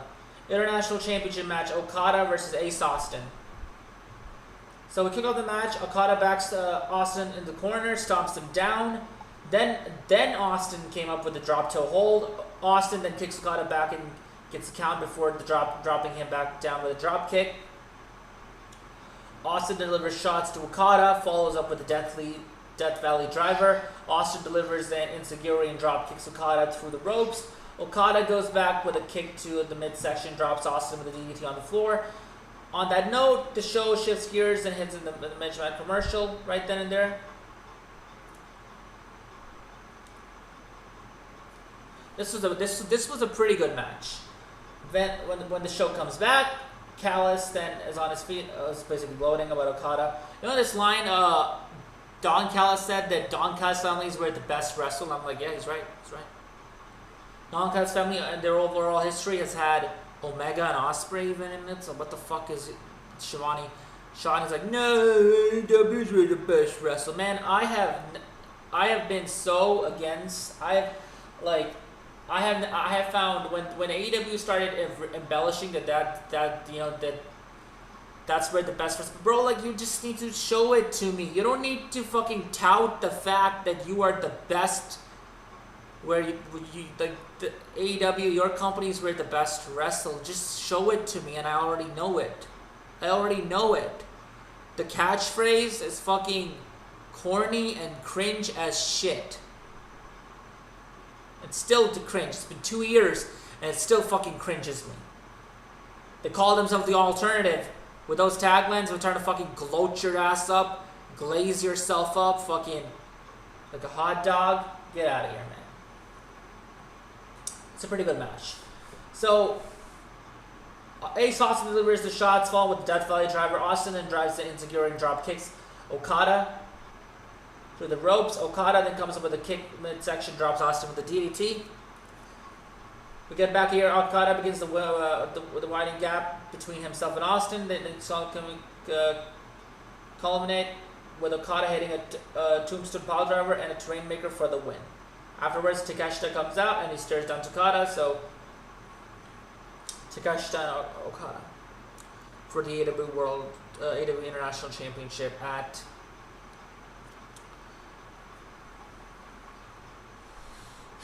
I wish it was the AEW, and we didn't need this. and this was a waste of everybody's time. I wish it was the AEW Unified Championship, which fucking got shelved.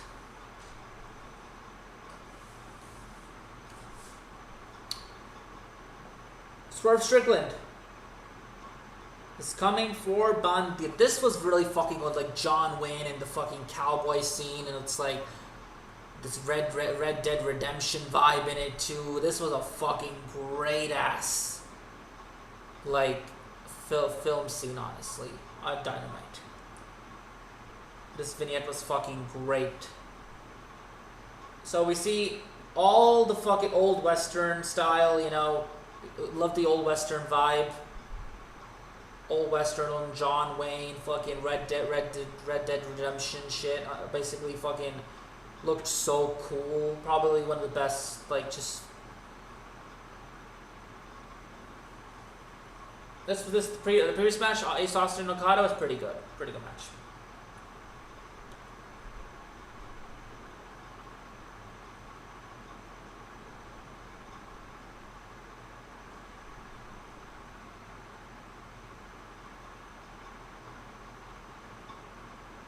So this was pretty cool, especially after the fucking slop that we got from WWE creatively. Like, we have 0 ounce of fucking, like, emotion. We're just having AI do a fucking AI promo. Laziness is something else, man. Ridiculous.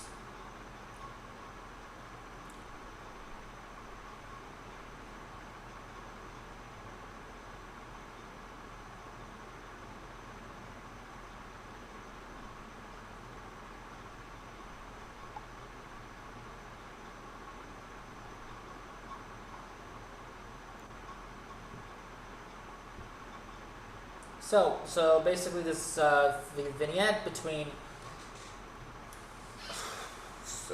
what's the name? Bandito and Swerve. Well, not Bandito wasn't there, but Swerve. That fucking old Western town vibe where everybody's fucking dead, and you saw people coming out of the fucking, you know, bar, and basically running out, blood on their head, like Swerve Strickland fucking came in, just fucking came in as a fucking, you know, straight up killer and fucking killed everybody. Like, everybody was fucking dead on the ground. It looked fucking just cool, man. This shit looked cool. I loved it. This was fucking great. This was absolutely fucking great. I loved everything about this segment. This vignette right here. Quite old, like old Western fucking vignette. A fucking film scene. Felt like out of a, like, you know, old Western vibe. The whole cowboy, like, bandits and, you know, whatever on the wanted sign. Very, very like that fucking cowboy-esque feel for Bandito and his heritage, or whatever that character's heritage comes from. So love that thing, and basically everybody was out on the fucking floor bleeding. Everybody's fucking lying on the floor. I don't know, it was filmed by Warner Brothers? Honestly, could be. I wouldn't be shocked if it was. It looked fucking great. You know, James Gunn praised Swerve Strickland's Green Lantern's gear that he came out to, so I loved it. This is fucking great. So basically what happens here is that the Mad Cross Bandito will run water past her, Swerve Strickland and Prince Nana, and we have to do another break here. Death Riders and Will Ospreay. Let's get into this one. So, you know, the Death Riders, we can go back to chat Death Riders and Will Ospreay here. Ospreay, you know, got, I guess, nearly paralyzed, left paralyzed after what Jon Moxley did to him. And they told us we might never see Will Ospreay again, and Jon Moxley fucking just killed Ospreay or whatever. That's what they were touting. The fact that embellish the fact of that, or to embellish the fact of that Darby, that Ospreay might have just got fucking killed in front of his family, whatever. So Ospreay comes back at Revolution after the Takeshita match between Jon Moxley, takes on Mox, takes on the Death Riders. He's gunning for the Death Riders for Jon Moxley. He has a match with Jon Moxley for the Continental Championship. He loses to Jon Moxley. He has matches with Mark Davis and fucking Cesaro. Recently, he had a match with Mark Davis. After the match, Don Callis, I don't know why the fuck he had a match with Mark Davis. After the match, Don Callis' family basically tried to. Thank God there was no fucking Mark Davis on the show.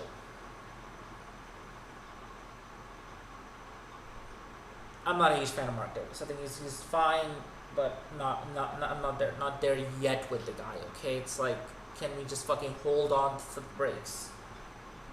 So we had this thing with where Jon Moxley and the Death Riders came in, and after the match, whatever, and you know, the thing what Jon Moxley told like, what did you get?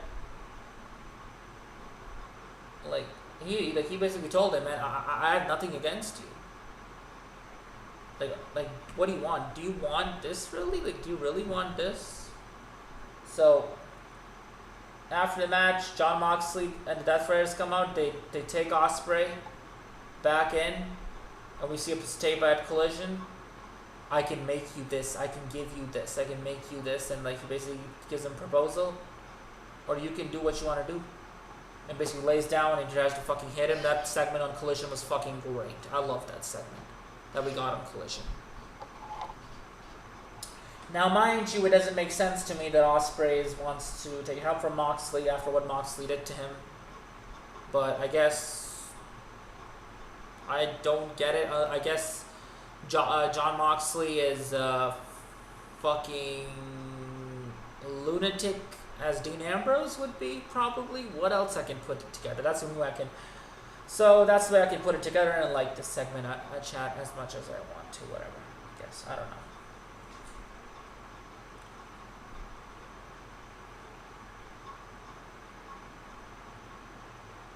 So the segment we get here now. So now, this week we see the Death Riders. We see Danny Garcia.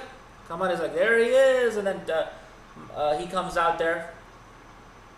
As well, Ospreay, Wheeler Yuta, and Marina Shafir are wrestling, or doing whatever, jiu-jitsu, I guess, down on the floor. I like the fucking dirty ass, like, boiler room, fucking, like, just not like with pipes and shit in that room. It didn't, like, this. The Death Rider's supposed to give off that fucking feel. I love that. That was good. That made me feel like what the fucking Death Riders are supposed to be. I said, this show was pretty good, actually.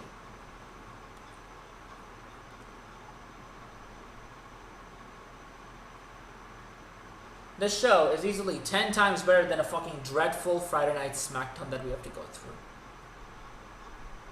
And I would not be saying this back in 2025. 2025 Dynamite was the worst wrestling show. Collision was the worst, but Collision might still be the worst, but I don't know. SmackDown was the worst. SmackDown was still better than Collision and Dynamite.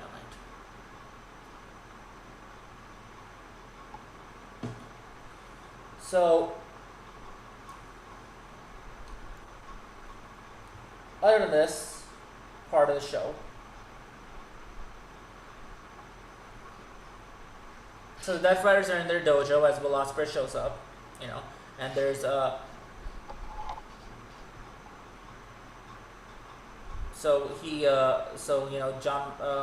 Marina Shafir and Wheeler Yuta are basically doing jiu-jitsu, and Moxie asks him, have you got him cleared?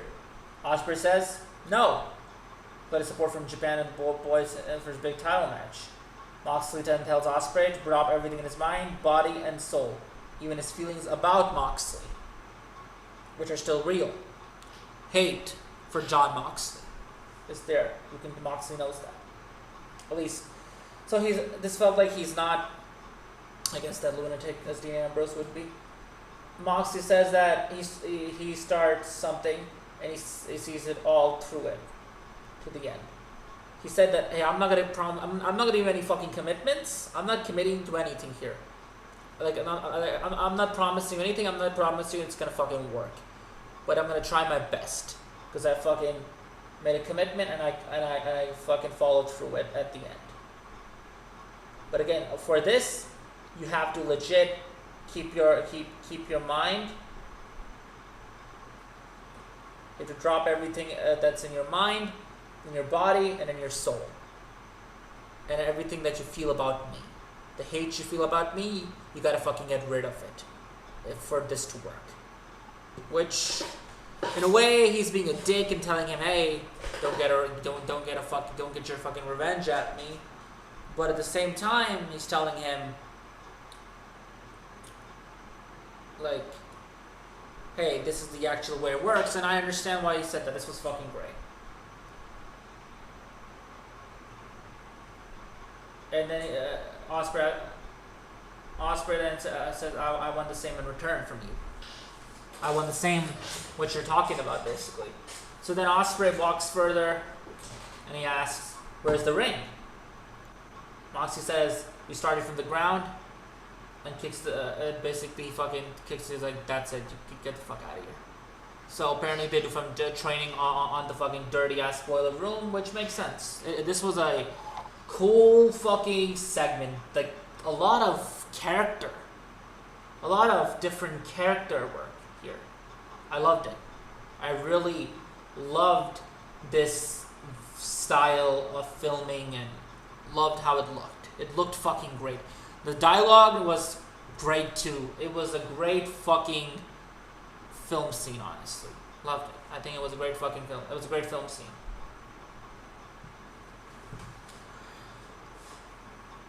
And then obviously the one with Swerve and Bandito, that was a great fucking film scene too, on its own. We already went over that. Both of these segments were fucking great. They were.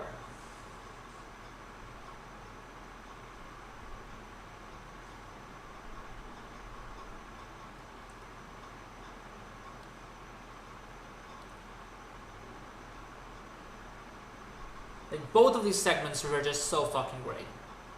They were. They're straight up fucking great. There was no reason for me not to tell you that they were not fucking great. They were real fucking great. They were great fucking segments overall.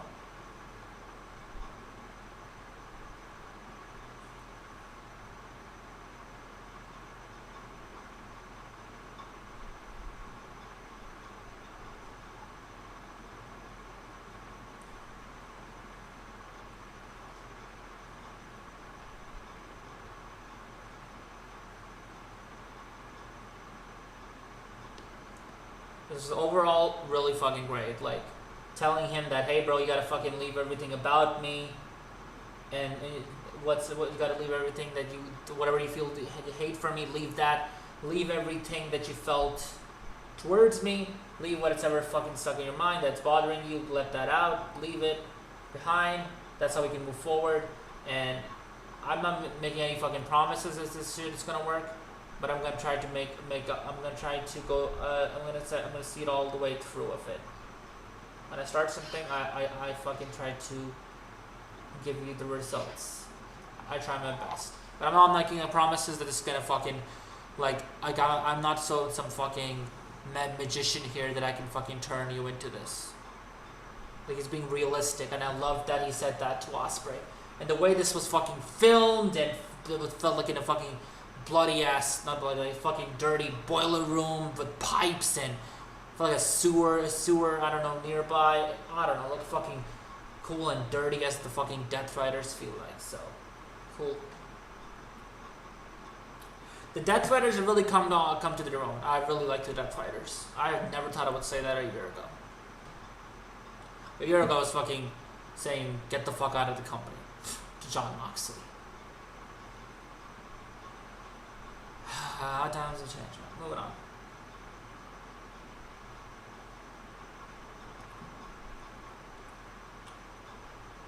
Cope and Cage versus RPG Vice. This was a fine match. I am not going over this match at all. I'm going at the end of the match, basically. So Romero tries to break up the cover. Both Cage and Romero hit Barrera. Romero then double teams Edge. Then Christian hits Beretta into the ropes, cover the cover. Romero breaks up.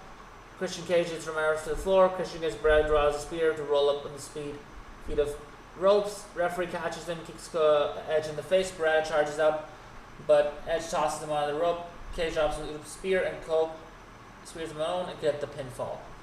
But there was a little spot in the match where the conglomeration came out or something, and the conglomeration was basically doing what they were doing, you know, on the show overall. And I really liked this, actually. I did. I didn't like this. No. But we got actually, if I'm not mistaken, I think, where they actually said, doesn't matter. Then that comes later. So the conglomeration took out FTR and Stokely, and then the popcorn scene. It was a little funny. Copeland is fucking running around. Copeland basically make Beretta feel pain, and you know he fucking puts Beretta in a fucking that broken piece of chair, puts in his mouth. The thing he did in WWE when he came back out of his retirement. So that was whatever that was. After the match, Cope applies a crossfist to Beretta with a piece of steel chair. Cage tells her Beretta, says I quit, and Cage instead calls him a little bitch. Yeah, that was funny. He called him a little bitch, like you little bitch. You little bitch. That was funny. I already went over the Banditos thing. You know. Like that fucking segment with Swerve and the vignette, film like old western, cowboy-ish feel. Fucking, you know, the bandits are there or something. Like they were fucking people down. Like everybody was just down. The town was down, and people in the town were fucking dead. Swerve fucking hunted them all down. This intruder came out from the fucking into the old western town. Fucking great ass vignette. Loved it. So backstage now with Renee Paquette again. No. This time she says, "Hey guys, I am with Jericho." So now he is being called Jericho instead of being called Chris Jericho. What the fuck? I don't know what the fuck. You know, this Chris Jericho gimmick is actually funny compared to the High Guys. The High Guys shtick should have fucking lasted 3 months only.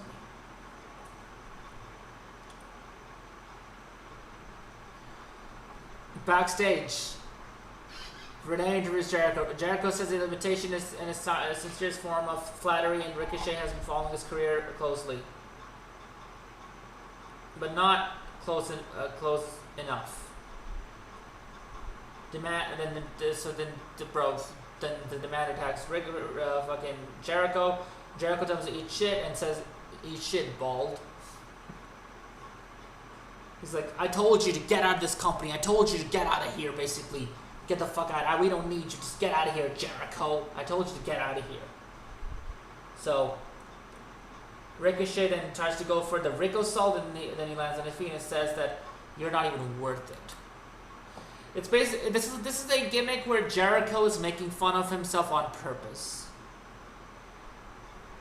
He's a fucking he's funny. He's funny at that, I gotta say. Now we don't need to see him wrestle every week. I think it's Tony Khan is definitely understanding that we don't need to see Chris Jericho wrestle every week. It's a good thing to see Chris Jericho back on television. I think I have missed him, at least if he's performing this way. So, the AEW Women's Tag Team match.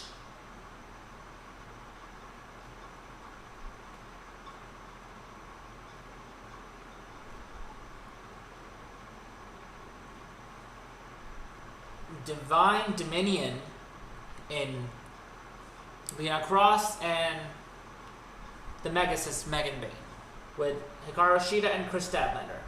So we started the match with Shida who drop kicks into the corner. It was a match that was like fucking goon and shit or something. I don't know what the fuck that was, where Lina Cross landed right into in a really interesting position, like on top of her.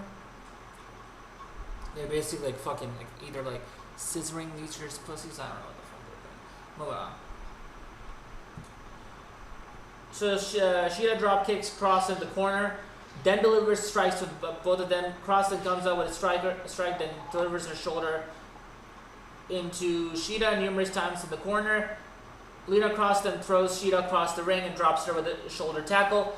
Bane then tags in and drops Hikaru Shida with a double shoulder tackle. Bane then throws Shida down. Shida then backs her in the corner, delivers a knee strike. Shida then delivers a kick and goes for another knee strike. Bane then cashes and slams her for a down. Shida then comes back and goes after Bane's eyes. Shida grabs her kendo stick, but Statlander stops her from using it. Statlander puts Shida out as Bane goes for a crossbody in the corner. Then Shida suplexes Statlander into Bane. Bane comes with a shot and tags in Cross. Dominion double team Statlander, but Statlander comes back with a kick to Cross and low bridges Bane to the floor. Cross delivers a elbow strike, but Statlander delivers a shot of her own and goes for Wednesday Night Fever. Cross sends Statlander into the ropes. Bane kicks into her into the head. Cross keeps Statlander grounded as the show heads to a commercial. Come back from commercial.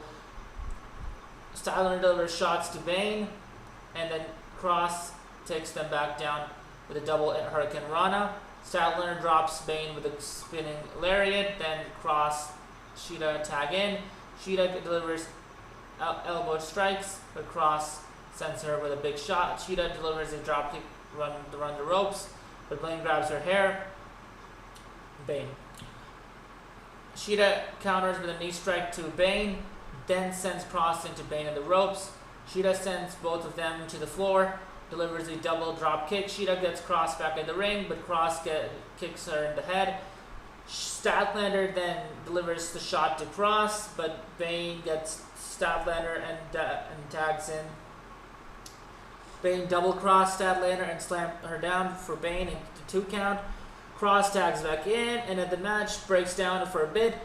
Statlander connects with a 450 splash on Bane, and Cross gets to cover. The Cross kicks out. Shida tags in, delivers a diving Meteora to Cross before falling the Falcon Arrow for a 2 count.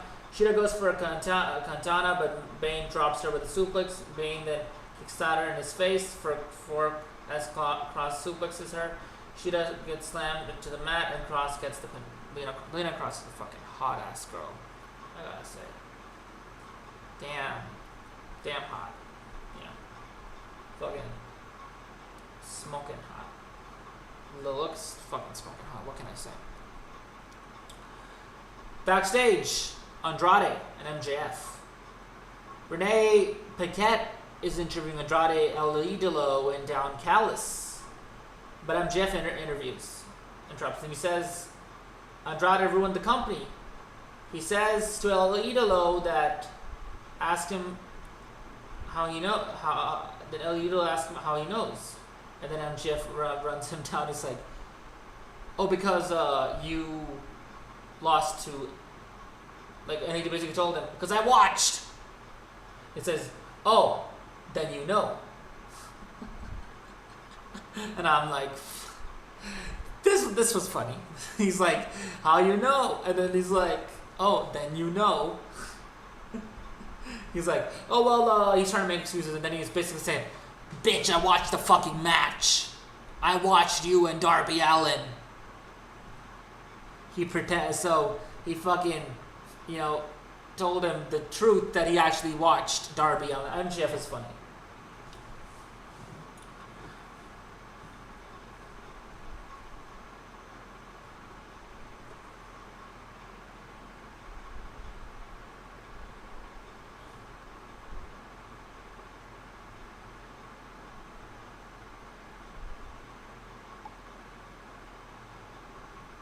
So basically blame Andrade for losing the match to Darby. This is a squash match, and Roosh looked fucking great. I wish they put Roosh in the main events. Eventually, I think it's time. Fred goes for a handshake, but Roosh does that elbow strike fucking knocks him out of the fucking ring. Roosh then sent him at the LB board, stomps him down. Roosh then gets a Fred back into the ring and chops him corner. Roosh then falls with elbow strikes, then stomps on his chest. Roosh delivers the running. This kid got fucking beat the fuck out of him by Roosh. Roosh fucking annihilated him. That's the pinfall after the match. Drops the mic, says that when you mess with the bull, you get the horns. So I would like to see him more people get the horns.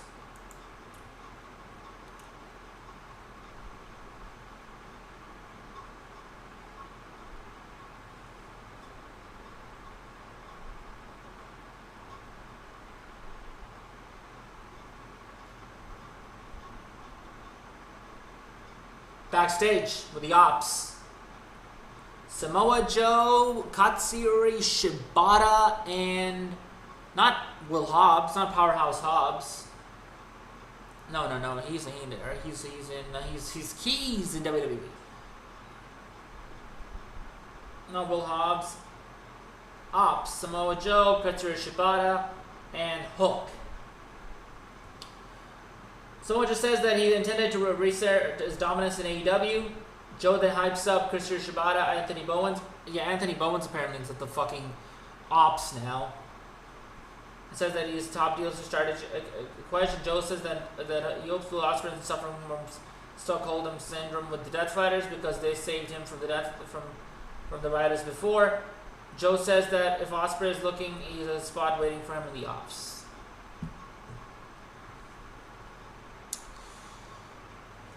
Who's gonna help Ospreay? What's gonna happen? You know, Joe, already I went over what the fuck with Joe, honestly, whatever.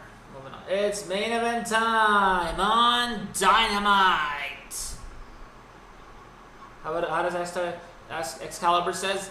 It's main event time on Dynamite.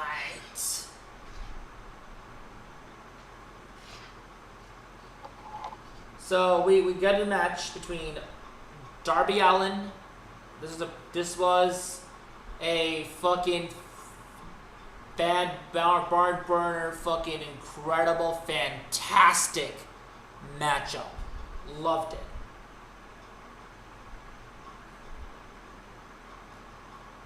Let's go over this. Honestly, and then we're gonna get the fuck out of here about that. I think we're done here with this, honestly.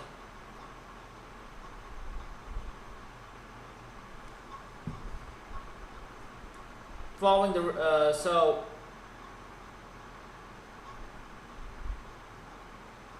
Darby Allin's been really defending his championship, defending against Tommaso Ciampa last week. So basically, they give each other the showmanship respect. And this match honestly made sense more than the Ciampa one did. And the one that doesn't even make more sense is Kevin Knight. Because that's just fucking giving championship opportunities to fucking everybody and anybody now. Moving on. Whatever the fuck I have to say about that, I have to say about that. Moving on.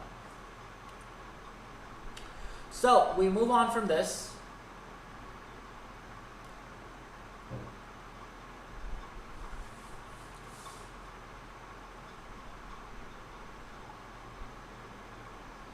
Where the fuck is Josh Alexander? Does anybody? I have no idea. I saw a thing in January or something. Where the fuck did he go?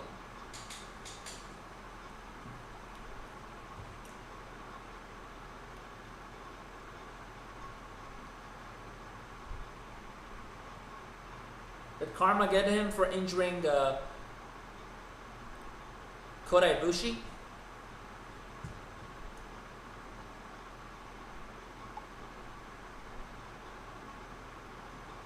So Darby then ends up taking a challenger to the mat with a code. He takes up Brody to the mat with a code red on the turnbuckle, but it only gets a 2 count for his efforts.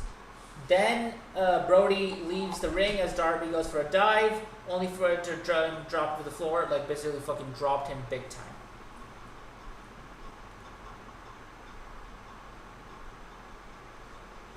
Then he brings Darby to the guardrail, setting him up for a chair. She sets up a chair there. He's about to charge at him, but Darby catches him with a drop toe hold. Darby then sending Brody's face first into the chair. He pulls the chair away, setting it up on the king up on for some strikes before going up for a missile drop kick. Brody then falls from the chair to the floor as we go to what it's touted as our final. As we move to the final break here of the show so far. So we come back. We see Brody take the Ciampa on the orange floor. He's clearing off the announcing table. He pulls the lid off. He starts to pop out the barricade. We see Kevin Knight. So we see a shot of Kevin Knight watching in the crowd.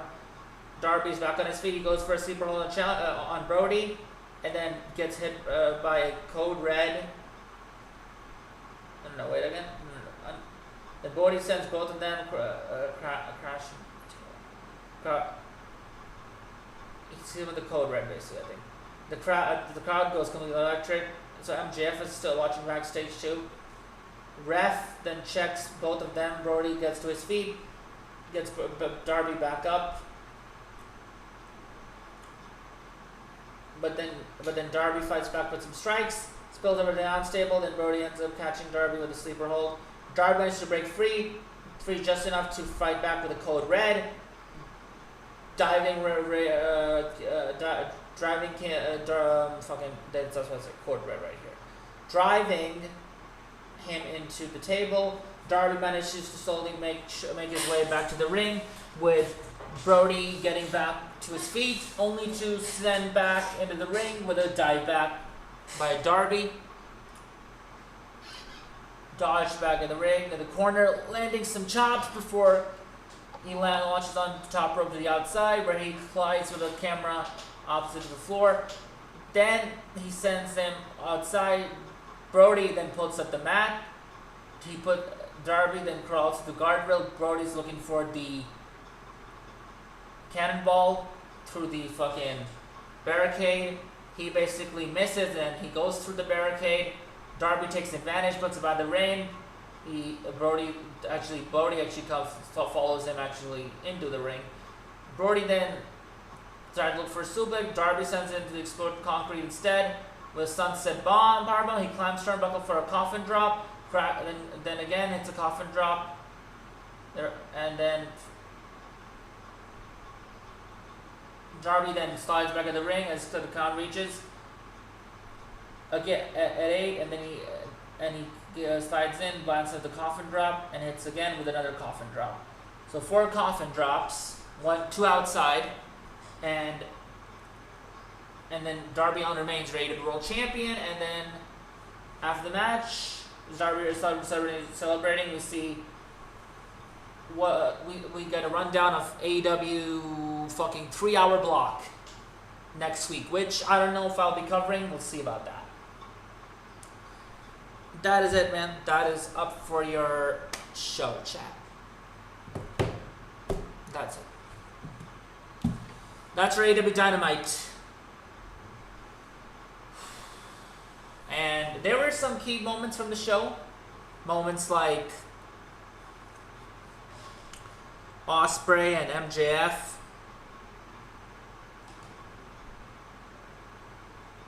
Other than that, sorry, not Ospreay and the Death Riders and John Moxley, and him reminding him that you gotta forget everything about this. You gotta forget your hatred about this if you really want this to work. And I'm not promising you, I'm not a fucking magician. I'm real as a human being, and I'm just gonna try to help you and try to help and guide you to do the best you can. It felt real, authentic, and it felt very great, honestly, and I love that. And then we got that fucking segment with Swerve hunting down Bandito. And he fucking took out all the bandits or whatever. They're all on the fucking ground. The blood is on their head. It's fucking cool as shit. Blood Red Redemption, you can fucking put references as much you want. Old Western feel. It's fucking great. We got a pretty good match with Swerve and... Sorry, we got a pretty good match with MJF and Kevin Knight. We got Ace Austin, that was a great match. Ace Austin versus Okada was a pretty good match. We got a whatever match for Punky Vice and Adam Copeland and Christian Cage. We got a pretty good match with Lena Cross, Megan Bayne, and versus Chris Statlander and Hikaru Shida. The Dominion versus them. So that was what that was, and that was pretty good too. Overall, this is a pretty good Dynamite. I don't know if I'm looking forward to next week's show. I don't think I want to. But I guess that'll be it, chat. That'll be it for the Unscripted Kayfabe. And that's my breakdown for the entire show. And for what I had to say about all the shows so far. AEW's Unscripted Kayfabe. And I'm out of here, chat. It's it for the Unscripted Kayfabe. We're out of here. Peace out. In the Unscripted Kayfabe. To discourage the product, to encourage the product. When it's good, it's good. When it's tasty. Tune in to Spotify. Tune in to Apple Podcasts. Tune in to iTunes. To Apple Music. Even Heart Radio. The Unscripted Kayfabe is the product that we watch. To analyze the product. To watch the product. To discourage the product. To encourage the product. When it's good, it's good. When it's bad, oh boy, we're getting into rant. Welcome to the Unscripted Kayfabe. No rumors, no dirt, oh bullshit.